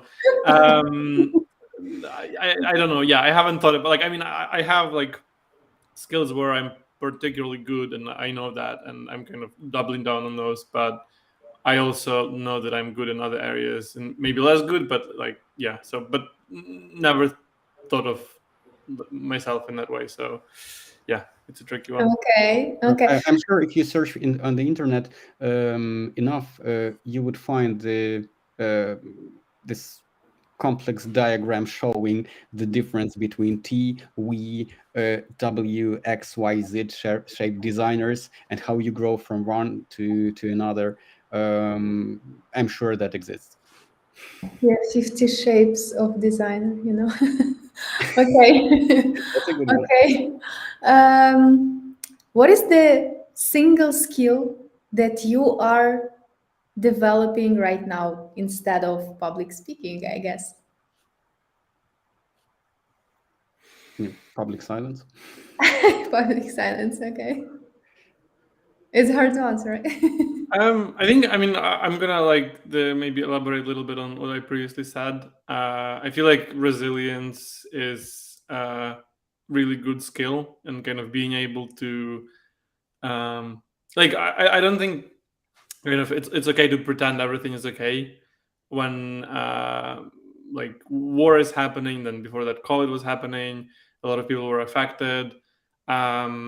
And I think like the good designers, they try to basically like communicate to the world that they are not okay in some way, but then also kind of gather themselves back and kind of keep pushing and but also kind of be mindful of like how other people feel, and have kind of a clear plan of how to go through difficult events, because it doesn't seem like the difficult events will stop this year. I remember when people were joking, it's like, oh yeah, 2020 was like a bad year, and then surely 2021 will be better, and then 22, and here we are. And so I have no plans for next year, to be honest. But yeah, so I think resilience is really important in this world. What about you, Slava? Surprisingly, planning, which is weird to hear from a design manager, but yeah, indeed, planning. At some point of time, you are revisiting the skills you have, trying to upgrade them. It's like in the computer game. When it works somehow, quite efficient, but then you face the challenges, larger challenges that make you think about upgrading the skills. So right now, I'm working on the planning skills, namely different automation tools, creating bots, workflows, automated workflows, stuff that will help with recurrent things, events, and flows, actually. But besides, I'm trying to stay curious and learn something outside of design. It often helps. Like today, just a couple of hours before our amazing stream, I got this delivered from Amazon. So it's time to revisit history again. That's a classical book on Ukrainian history, written in English by the Ukrainian-American professor, Serhiy Plokhy. So why should it be design all the time? Yeah, that's true. Yeah, I agree. For me, it's, I guess, resilience and maximum productivity, but not in the like exhausting way. But well, we are still trying to keep this work-life balance. It's and now for those people who are in Ukraine, when we have this blackout situations and everything, you have to be as much as you can productive in this like short period of time. So yeah, it's like you're trying to adjust to any situation in your life. This is what is important for me right now. Okay. What like my previous question was about the single skill that you are working right now, right? And let's try to look at the future. What additional skills good product designers should develop next year? And yeah, next year. Let's look at that.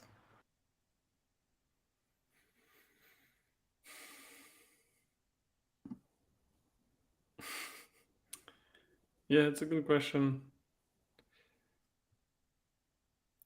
I mean, so in the past, I've tried to be like, okay, this year I'm going to learn JavaScript, or this year I'm going to learn 3D illustration, whatever, or I'm gonna learn this and that. But it never really worked. I planned to learn JavaScript like maybe 5 years in a row. Never worked. So I kind of gave up, and I feel like my new approach is basically just going in with the flow and seeing what happens. And I don't think like right now, and I guess it's a bad answer, but I'm not like planning to learn any new skills. It's kind of like you pick stuff to work on, and you can go like deep in some areas and understand like how certain things work, be it, I don't know, integrity work, or kind of some specific area where like you I mean, like I've been doing a lot of prototyping recently. Like prototyping is a good skill. Maybe I could say that I've done that, but it's like it's not really new. It just you keep honing your kind of same skills. It's like if you're a chef, you have the same knife and you kind of like sharpen it every time, once in a while, and then you keep sharpening it, and like you develop the skill. And so maybe prototyping is my knife that I use the most in the design kitchen. But yeah, I do really struggle to like I don't have new things that I pick up of like, oh, I'll do JavaScript. Unfortunately, I gave up on JavaScript a long time ago. Okay, how about you, Slava? Well, I'll start from afar. It's not fair, but anyway, maybe I won't name you a single skill because there is no silver bullet. It wouldn't be honest and accurate because I'm not that guy who is saying that in 2-3 weeks like, everything will be fine. But it's all about how you choose this skill. How you define what exactly is worth learning and how you do not abandon that halfway. That's the trick. So it doesn't even matter what exactly you choose, but how to keep on improving this skill. I know that in many companies that's a real like a real burden when a specialist namely design specialist, has the personal development plan with a number of things to fix, maybe composed by his or her manager, maybe together with the manager if it's more democratic company. But those skills, those goals might be a bit fake. And then at the end of the year or in half a year, it turns out that designer never even touched that, or maybe worked on some deliverables in the last 2 weeks before the knowledge assessment or performance review, just to match that goal and forget about it successfully. So based on my experience, the best skill to practice during a certain period of time is on the overlap between what you are lacking, what makes your work of less quality, what creates more troubles on the way to success. And second thing, the skill that you can actually practice. For example, if a designer is missing UX research skills and has never conducted a single interview, unfortunately, because of like peculiarities of career paths, I remember myself in that position. So, but there is no opportunity to practice it. For example, no time, no buy-in from stakeholders, no learning opportunities so that you can even do that for free for some charitable organization, I don't know, then there is no point in watching lectures, reading books and articles if you don't bring that to practice. And that's the problem. Those skills should not be abstract and somewhere floating in vacuum without an opportunity to create an artifact which embodies this skill. Okay, guys, we just had a lecture before our discussion about VR, AR, mixed reality, computer vision, and everything. How about that? Maybe now it's my turn to start. Well, it may be my peculiarity as a person, but I simply as a human being, I don't like trendy technologies very much. I'm quite conservative. And for me, there is more enigma and more attractiveness in the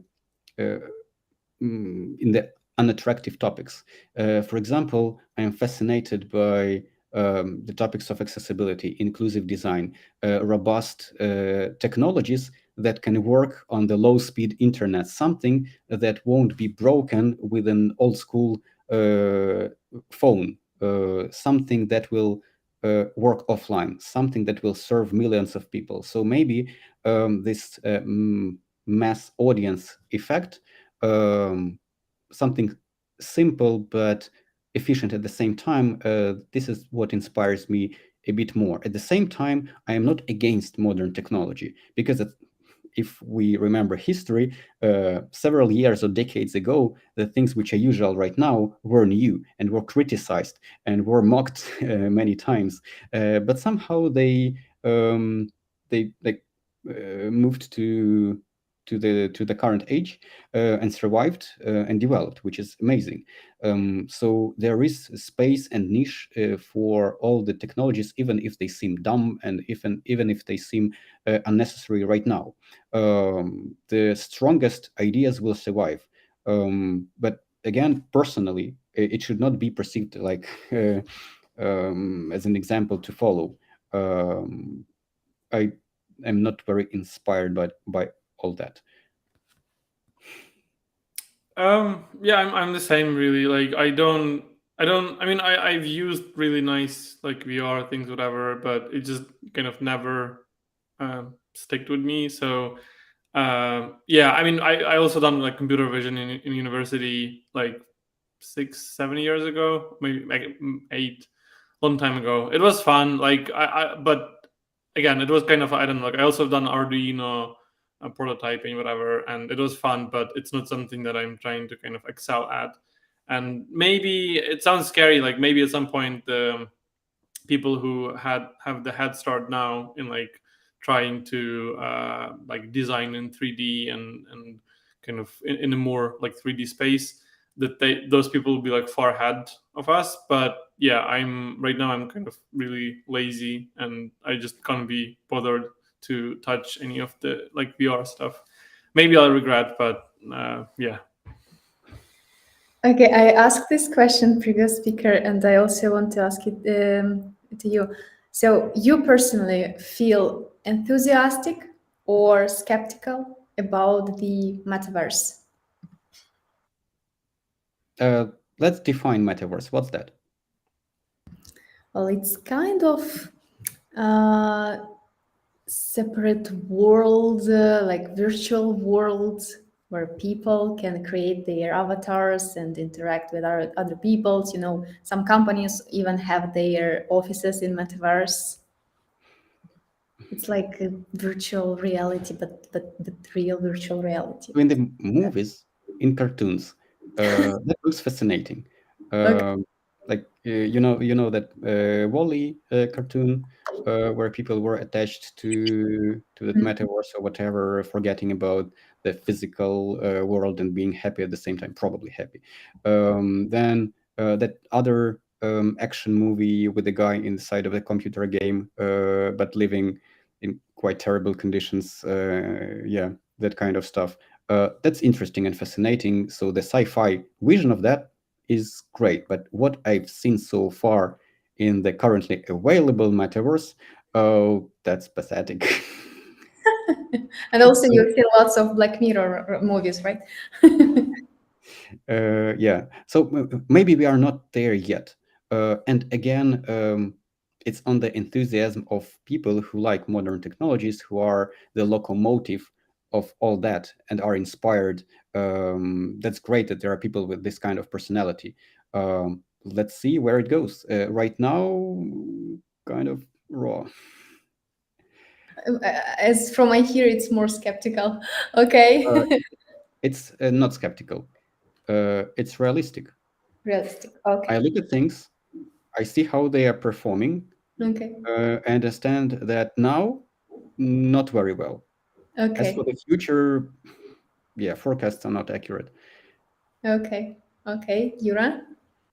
Yeah, but so I'm not gonna make any comments on behalf of my employer. Like what I'm gonna say is just because as you might know, yeah, like the company is very like big on that topic. But my personal view is, I would say, rather optimistic. And the example I like to give to people, but like I'm not entirely sure the metaverse is all about like 3D characters and avatars and everything. The example I like to give is basically like when I was in like 2003 when I got my first computer, and I was using dial-up internet. Being on internet was kind of this thing you could do. It's like people at school would be like, "Hey, what are you doing tonight?" You're like, "Oh, I'm gonna be on internet." You're like browsing internet, and that was like an activity. And like if you fast forward to now, we say the opposite. Oh, I'm gonna be offline, and that's like an activity. Maybe you're on the plane, maybe you are on the tube, maybe you're somewhere else, but your being offline is an activity. So what that means is that we are constantly online and we are constantly kind of operating our like digital identity.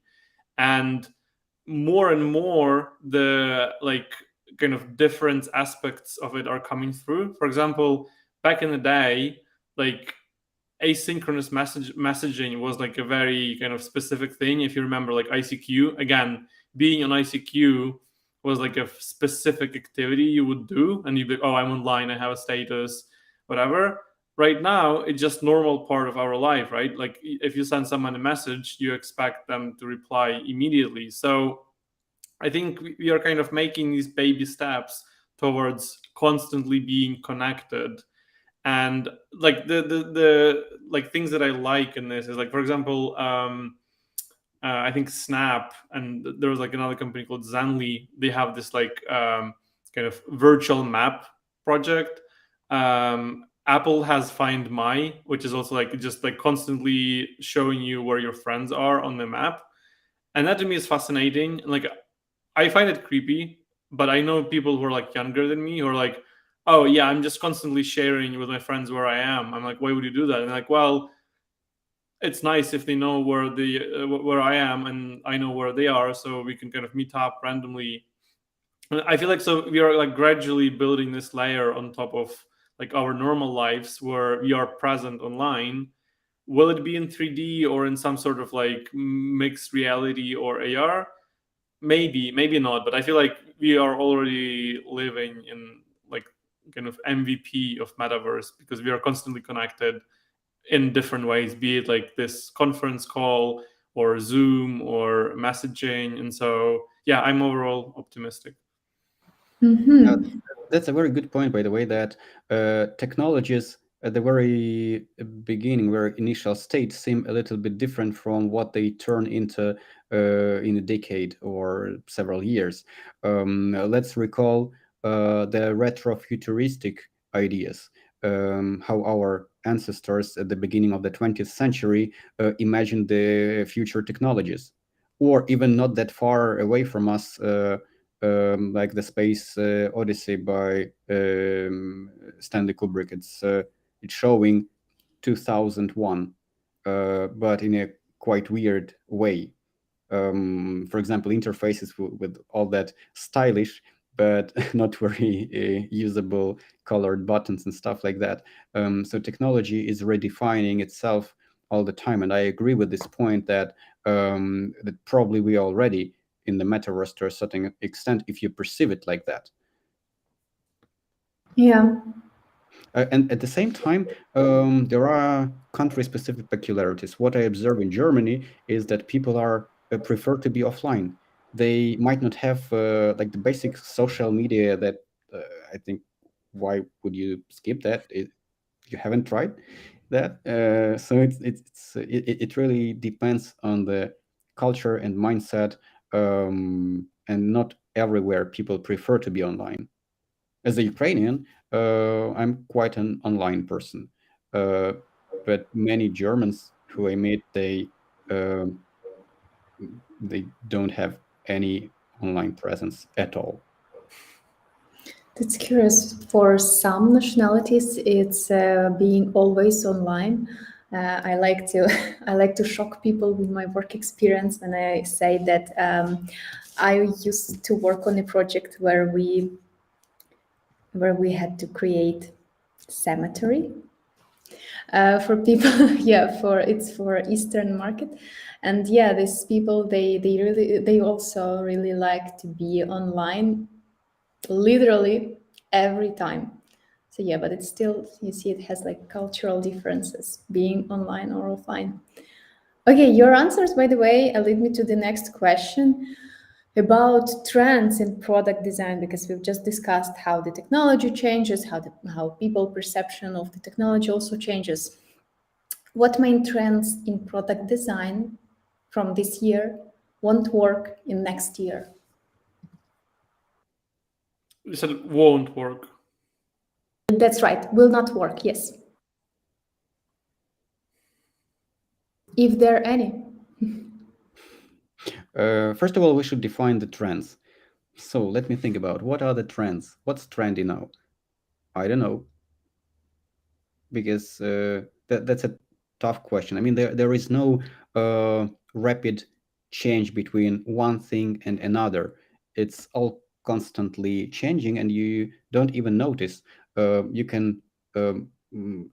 It's easier to follow the trends backwards. When we look at the industry a year or 2 or 3 ago, yeah, clearly we see, okay, that was trendy because everything was designed this way, with the purple to a dark blue gradient, or rounded buttons, if we talk about low-level visual things, or let's say more process like hype around design workshops, design sprint especially, or even higher level, it's the UX maturity and impact on the organization. Those ideas were not very popular, I guess, several years ago, maybe quite recently.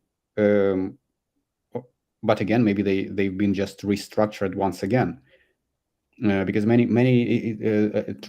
idea with trends, it's like with fashion, they turn to reappear again in a decade or two, and something that was trendy but in a different meaning, different shape, some time ago, then reappears again, bringing new senses to the profession. Yeah.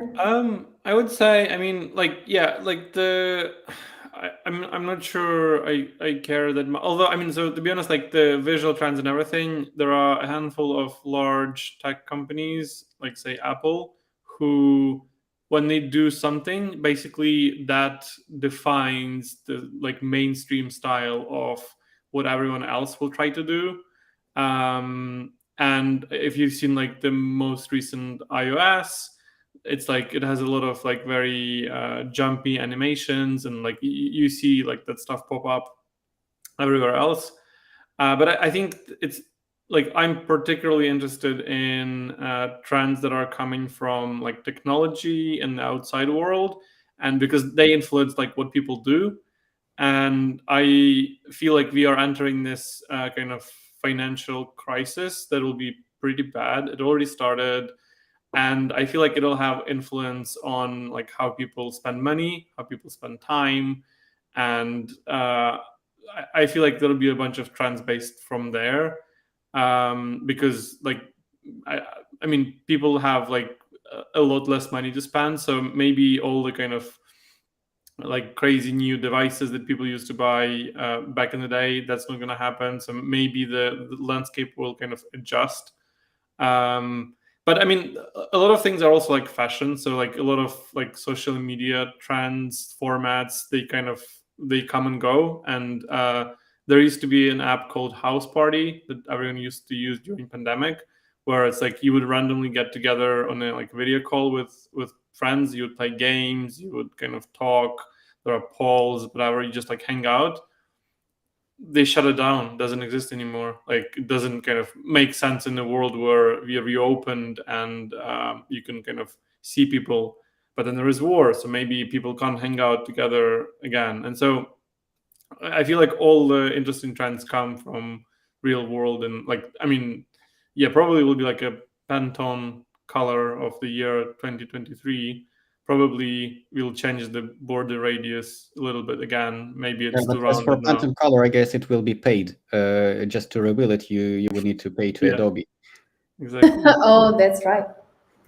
Yeah. So yeah, I feel like the financial crisis will kind of will change a lot of behavior. So it's yeah, I like to read Financial Times from time to time as a exercise of getting kind of grounded in the real world. Okay. Yeah, I just wanted to agree with this brilliant thought that indeed we should look at the broader context about what's happening in the society, in the society of a particular country or globally.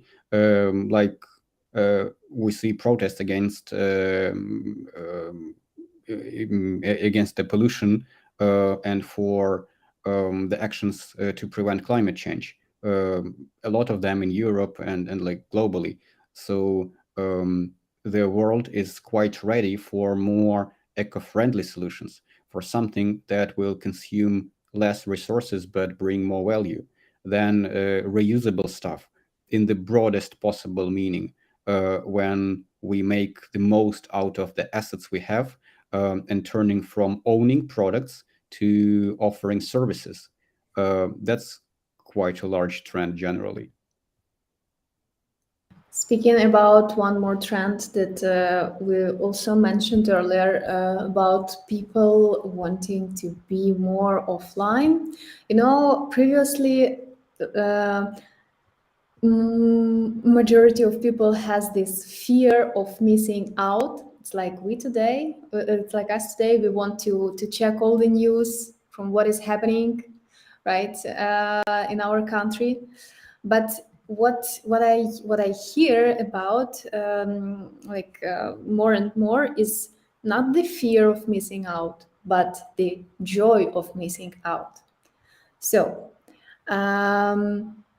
in the world where people are practicing joy of missing out and practicing abandoning their phones for some time, how will modern products engage users?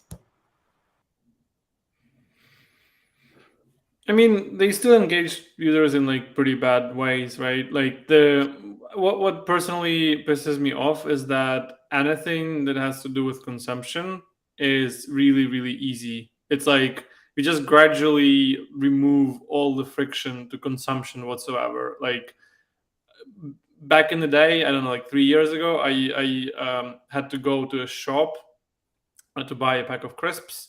That was like the friction. Now, if it's raining, I can just get on a like ultra fast delivery app, and they'll deliver it to me for free in 15 minutes or less, and I don't have to go anywhere. So the friction is removed.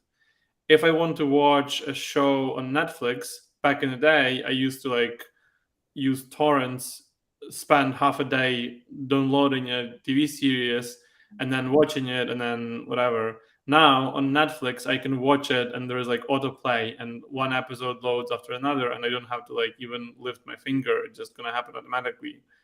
All the like TikTok and stuff, again, like there's so little effort you need to put into it, and so it really sucks you in. Versus, I feel like the all of the like creativity and all that's good in world where you have to like do something meaningful, it requires effort. And so I do hope that a lot of kind of a whole bunch of products emerge that focus on kind of good things and difficult things.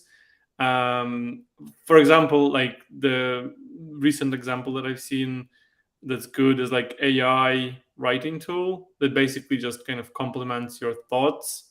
That's nice because like maybe you don't have to start from scratch when you're writing, right? It's like you give it a prompt and then it gives you something and then you start working on that. So it's easier to like create something versus like you just struggling with like a blank state.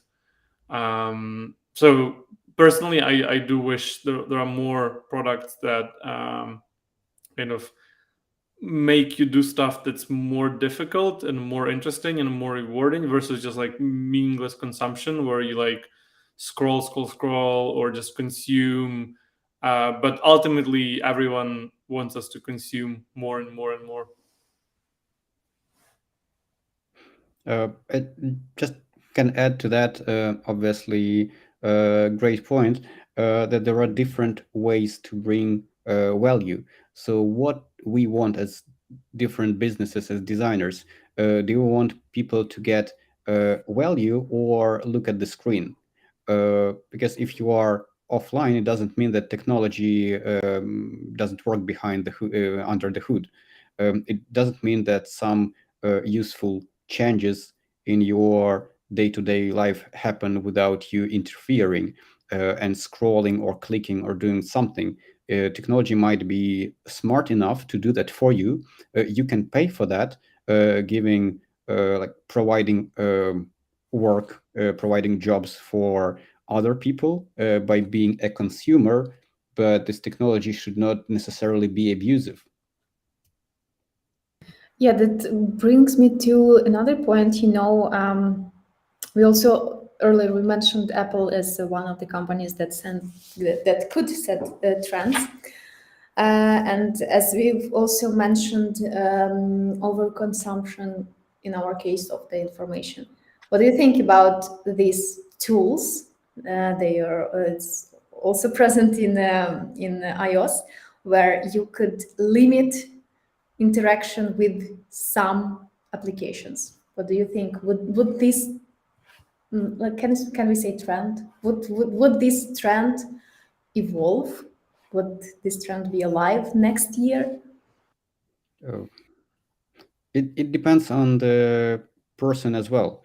I mean, the tool doesn't work by itself.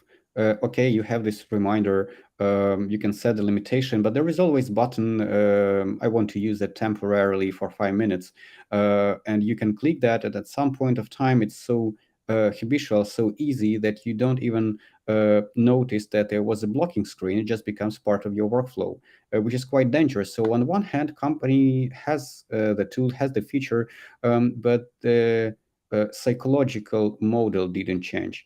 That's what matters a lot. The person should be ready to use that feature for their own good and have consciousness that it's necessary. And at the same time, companies are not doing their best either, because it's like a workaround, like a cookies model window, or let's say I already 21 years old when you're entering the whiskey website. Sometimes I think it's just the same, because of course they don't want to lose consumers. So some companies just play this this mindfulness game, but it's not changing the behavior of people that much. At the same time, based on my just personal experience, not as a designer, but something that that has changed my behavior was the model window on Twitter prompting to add alternative text. It's appearing all the time, and this is when I'm really motivated to compose a meaningful, great alternative text. Even if just 1% of my readers read that, I don't think about that. It's became part of my tweeting workflow. It's just so natural, as if it cannot happen differently. Isn't it natural to you? Because earlier you mentioned that you are interested in the accessibility topics. Yeah, but I'm still not doing that systematically on Facebook, unfortunately. Okay. That's true. That's fully honest.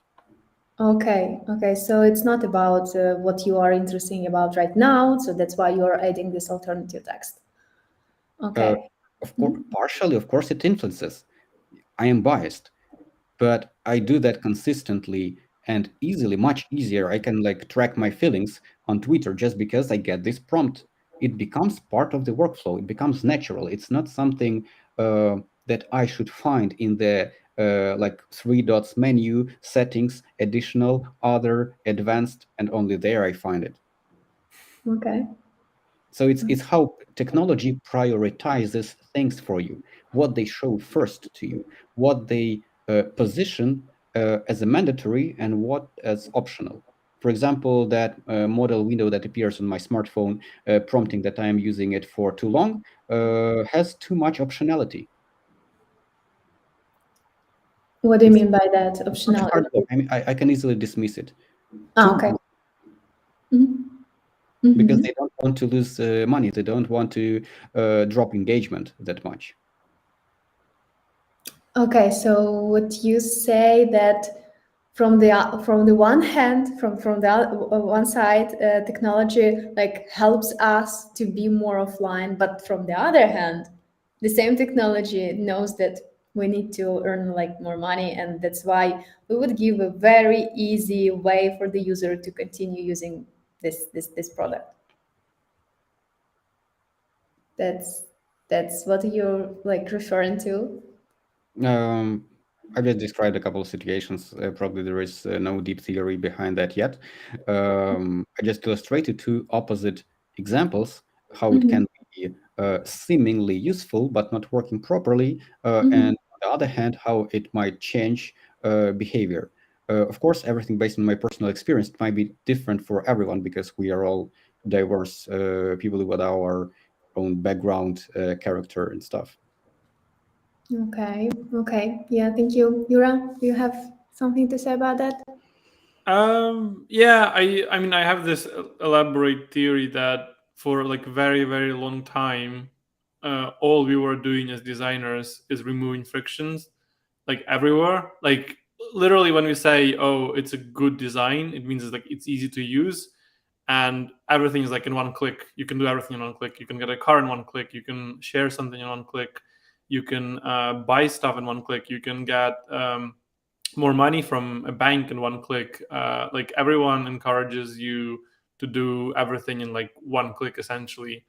And now the pendulum is sort of swinging in a different direction where we are starting to add more and more friction everywhere, because once everything is like really easy to do, it's not easy to do just for like good people, but for bad people as well, right? Like we've made it really easy for people to interfere with elections because you can suddenly kind of like disseminate information really quickly and efficiently, and it just became really easy, and so a lot of people are using this.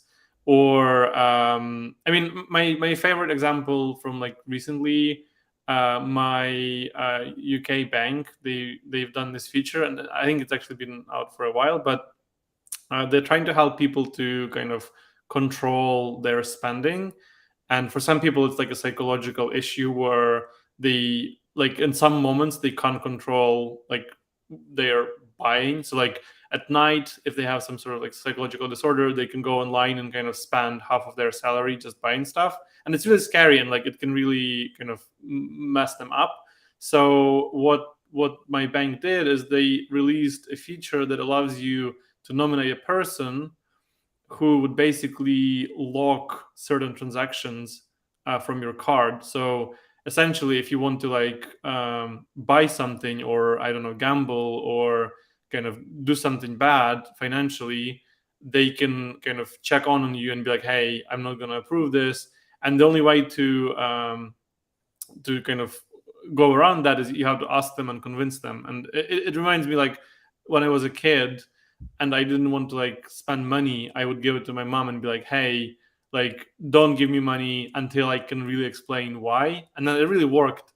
And so I hope that the pendulum swings in this direction now more and more, where we actually start adding friction everywhere, like here and there a little bit, because ultimately it should help us to be kind of better people.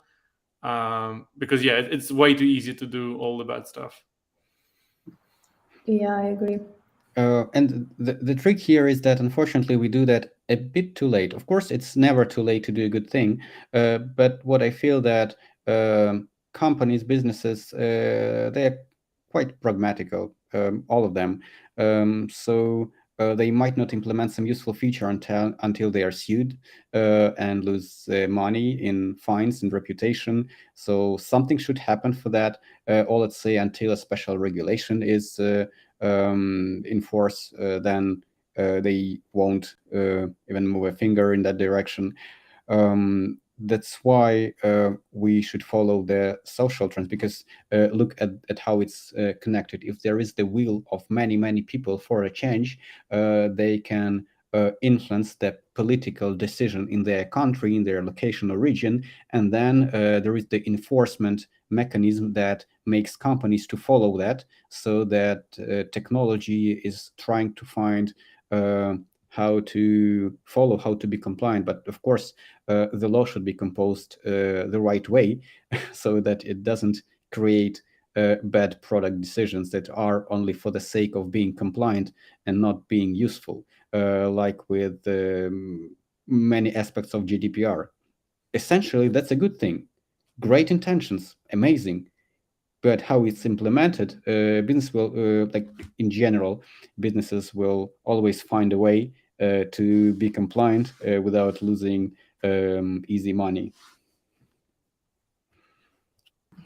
Yeah, that's true. I mean, we had a lecture on accessibility yesterday, and also I had a question regarding this law regulations. Not in all countries, websites has to be like accessible, and it's regulated by law.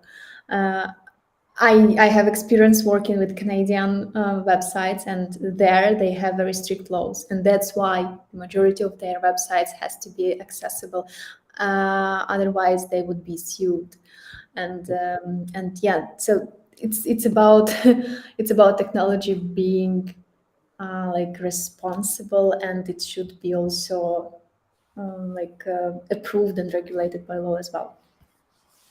Yeah, that's a great example. Canada has the strictest legislation in terms of accessibility. As far as I remember, in some of the provinces, or probably now entirely in Canada, if you have a business with a number of employees above 50, all your digital services are obliged by the law to be accessible, like AA VCAG level. Yeah, that's true. Okay, guys, we have like 5 minutes left. Dear audience, if you have any questions to our speakers, please, that's the right time for you to drop them to our chat. And I'll just, I guess, I'll give like questions that I think that will appear. So think back years of your experience. What advice would you give yourself as a beginner?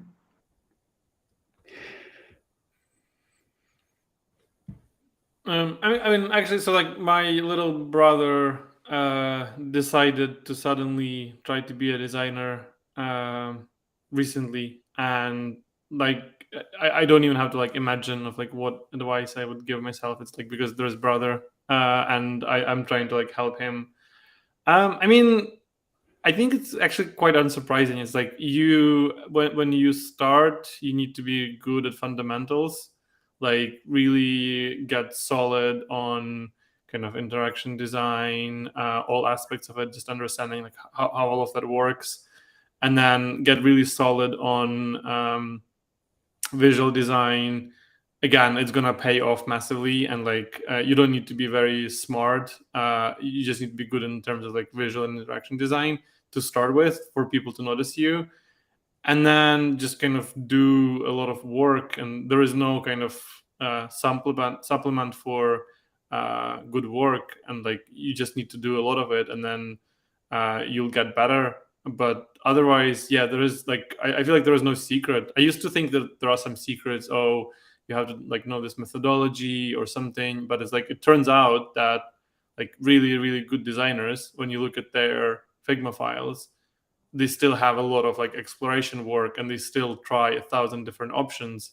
And you're like, wait, so you don't know, like you didn't like magically kind of click your fingers and be like, oh, this is how it works. And then it's like, oh no, it's the same for everyone. So yeah, just do the fundamentals and then work a lot, and it'll get better.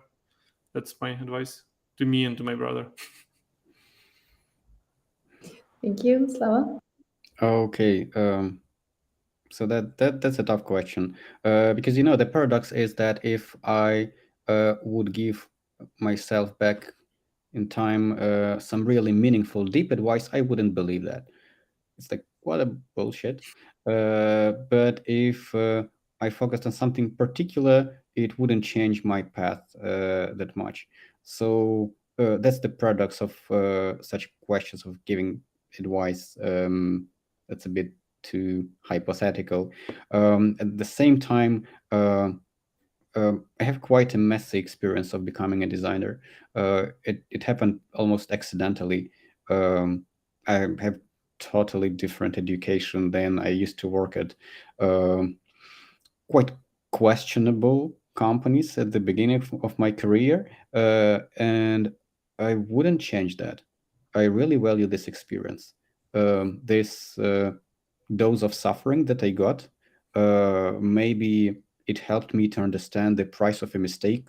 Maybe it helped me to value what I have right now, because I know how it's like when everything is crap.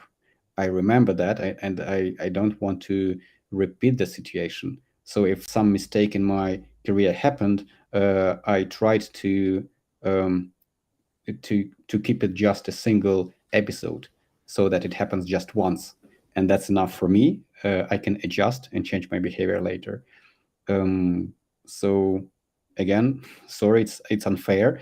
I won't give a direct answer to this question, just maybe because I'm thinking in a bit different categories.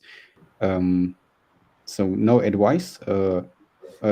Maybe it's just important to make most out of what you have and where you are.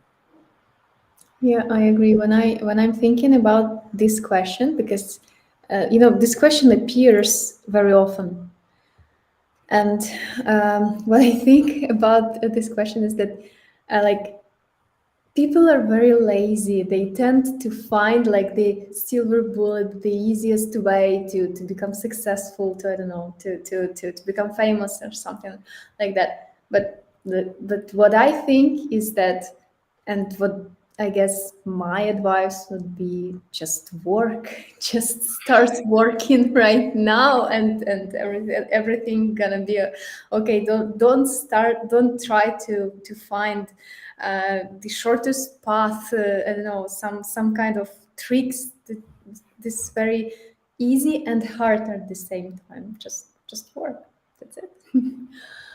Okay, I see that the audience doesn't have questions, but we do have appreciations. Guys are saying that they don't have questions, but thank you for the discussion. And I also want to thank you for discussion, for your thoughts, for your comments, and of course, I want to thank you for contributing to our conference. It's very important for us to have such great colleagues here today. Thank you, guys. Thank you. Thanks for having me. Thank you. Happy Friday and have a great weekend and great news. Likewise. Thank you. Okay, guys, we will go for a short pause. Let me just prepare for the final quiz of the final day of our conference. Like, give me 1 or 2 minutes and we will be back with the final quiz. Thank you. See you.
Hi guys, we are back. We are finally back, and this is the last quiz of this conference. We are giving the last framer license that we have. Please go to menti.com and use the code that you see at the top of your screen now. The code is 59874915, and I'm waiting for you in our tool. Okay, I see 3 people, 4. I need more people since it's going to be too easy for you if it's going to be only 6 people. It's menti.com, and the code that you see at the top of the screen now. It's 59874915. I see 9 people right now, 10. Let us gather a little bit more. I believe that we have more people now. The quiz would be easier than the days before, than the quizzes before. So please don't be afraid. Join. And we are about to start in a couple of seconds, I guess. We have 11 people now. Come on, guys, who are still there? Please join. It's going to be interesting. It's about famous people of Ukraine, and it's not that, it won't be that hard, I promise you. Promise you.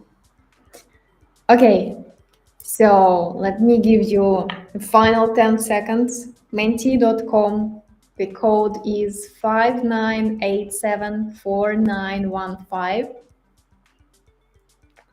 Okay, so I would think that everybody who wanted to join already joined. So let's go. Look at your phones and answer fast to get more points. Ukrainian composer, author of the famous Carol of the Bells. Mykola Lysenko, Miroslav Skorik, Mykola Leontovich, or Boris Lyatushinsky. Who was that? Who created the Carol of the Bells? 3, 2, 1. Time is up. And the right answer is Mykola Leontovich. I knew that some people would be distracted by this question because it's two pretty similar names. Okay, let's look at the leaderboard, guys. I hope. Okay, I hope. I just wanted to say that you didn't use names like not real names, but okay. Let's go next. Okay, answer fast to get more points. Author of the fundamental research on Ukrainian history of Ukraine Rus. Timothy Snyder, Mikhailo Hrushevsky, Igor Sikorsky, or Stepan Bandera. Who was that? Timothy Snyder, Mikhailo Hrushevsky, Igor Sikorsky, or Stepan Bandera. Wow, Timothy Snyder. No, actually, it was Mikhailo Hrushevsky. Yes. Let's look at the leaderboard.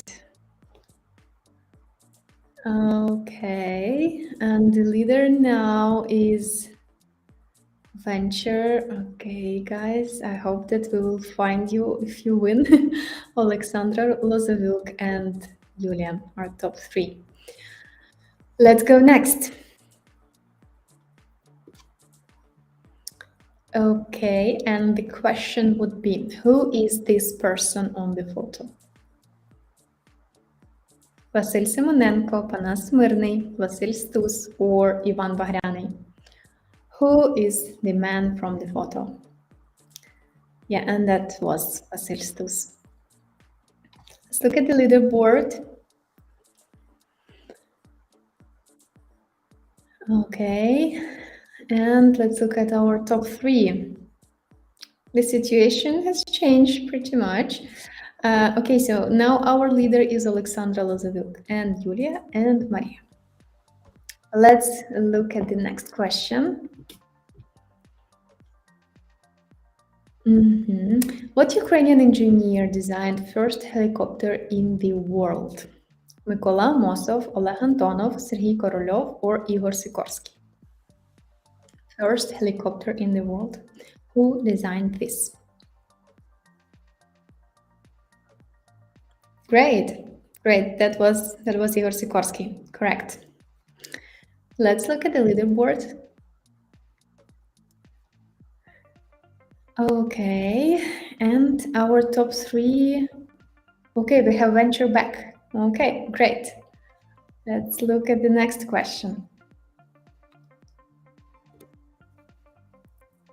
Okay, and the question, who was the first president of the independent Ukraine? Mikhail Hrushevsky, Leonid Kravchuk, Petro Poroshenko, or Leonid Gorbachev? When Ukraine regained its independence. Yeah, Leonid Kravchuk. Thank you. And the leaderboard. Okay, I think that it won't change much. Yes, okay, so Alexandra, you have good odds, but guys, you still have a chance to win the Framer licenses, as we just at the middle of the quiz. We have 10 questions today. Which world-famous artist was born in Kyiv? Kazimir Malevich, Pablo Picasso, Andy Warhol, or Rembrandt? Who was that? Okay, everyone has voted. Yeah, and it was Kazimir Malevich. Okay, and let's look at the leaderboard.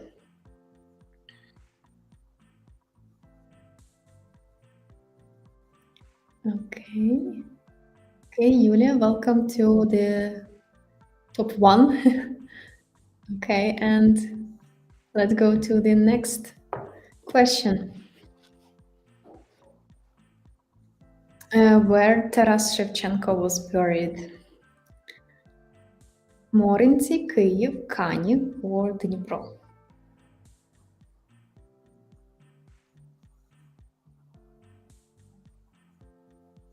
Okay, 3, 2, 1. Yeah, it's Kaniv, because Morinci was the place of birth of Taras Shevchenko. Okay, and let's look at the top 3.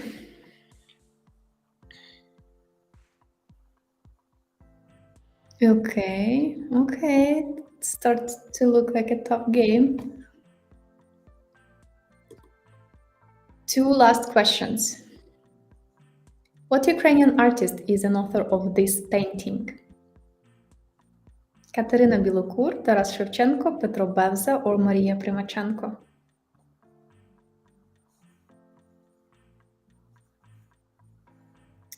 Yeah, that was Maria Primachenko. Katerina Bilokur has, you may see similar style, but the author of this painting is Maria Primachenko. Okay, and the leaderboard, would it change? Okay, I see that the difference is is really between the first and the second place is really small. So guys, prepare. Now it's gonna be last question. Ready? Let's go. Who amongst these Ukrainian photographers is not documenting Russo-Ukrainian war? Okay, it's not the last, it's before, yeah. Sasha Samsonova, Yevhen Maloletka, Yulia Kochetova, or Dmitro Kozatsky. Who is not documenting Russo-Ukrainian war? Yeah, Sasha Samsonova is famous Ukrainian photographer, but she is fashion photographer. She lives in LA, as far as I remember. But the other 3 photographers, they work in Ukraine, and they are documenting Russo-Ukrainian war.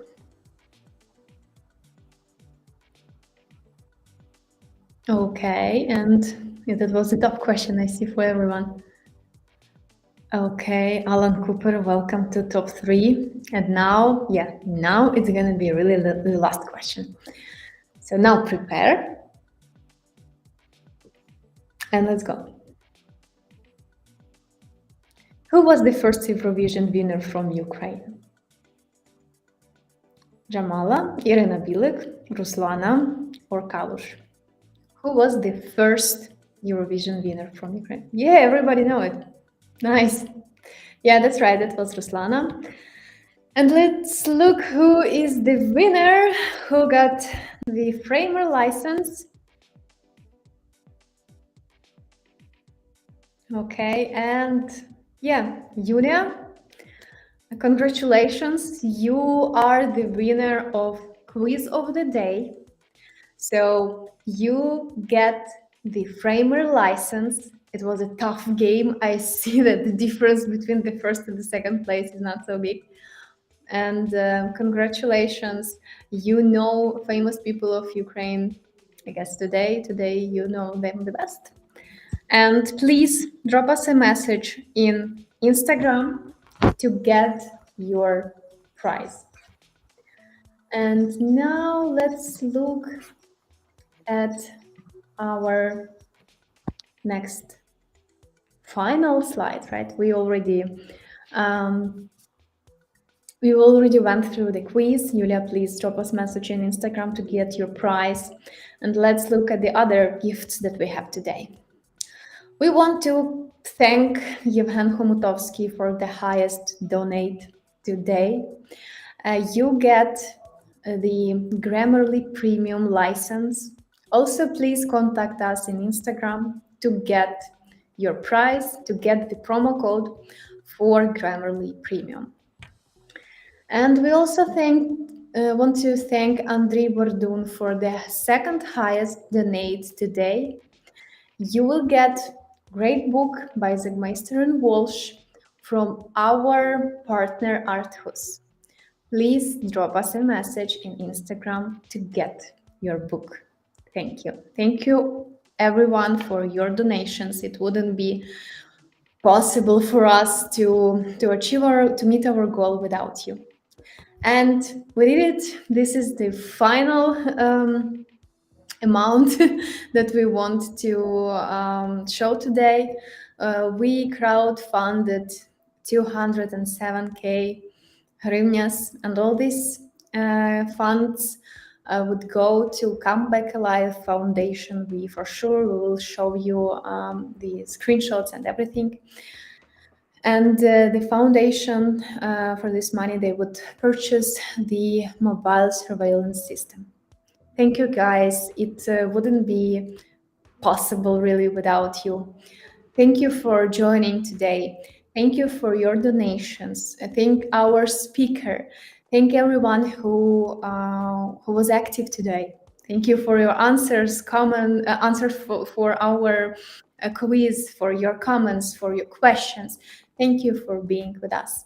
We wish you a happy Friday, and we wish you a great weekend. And we probably will go and read some news today.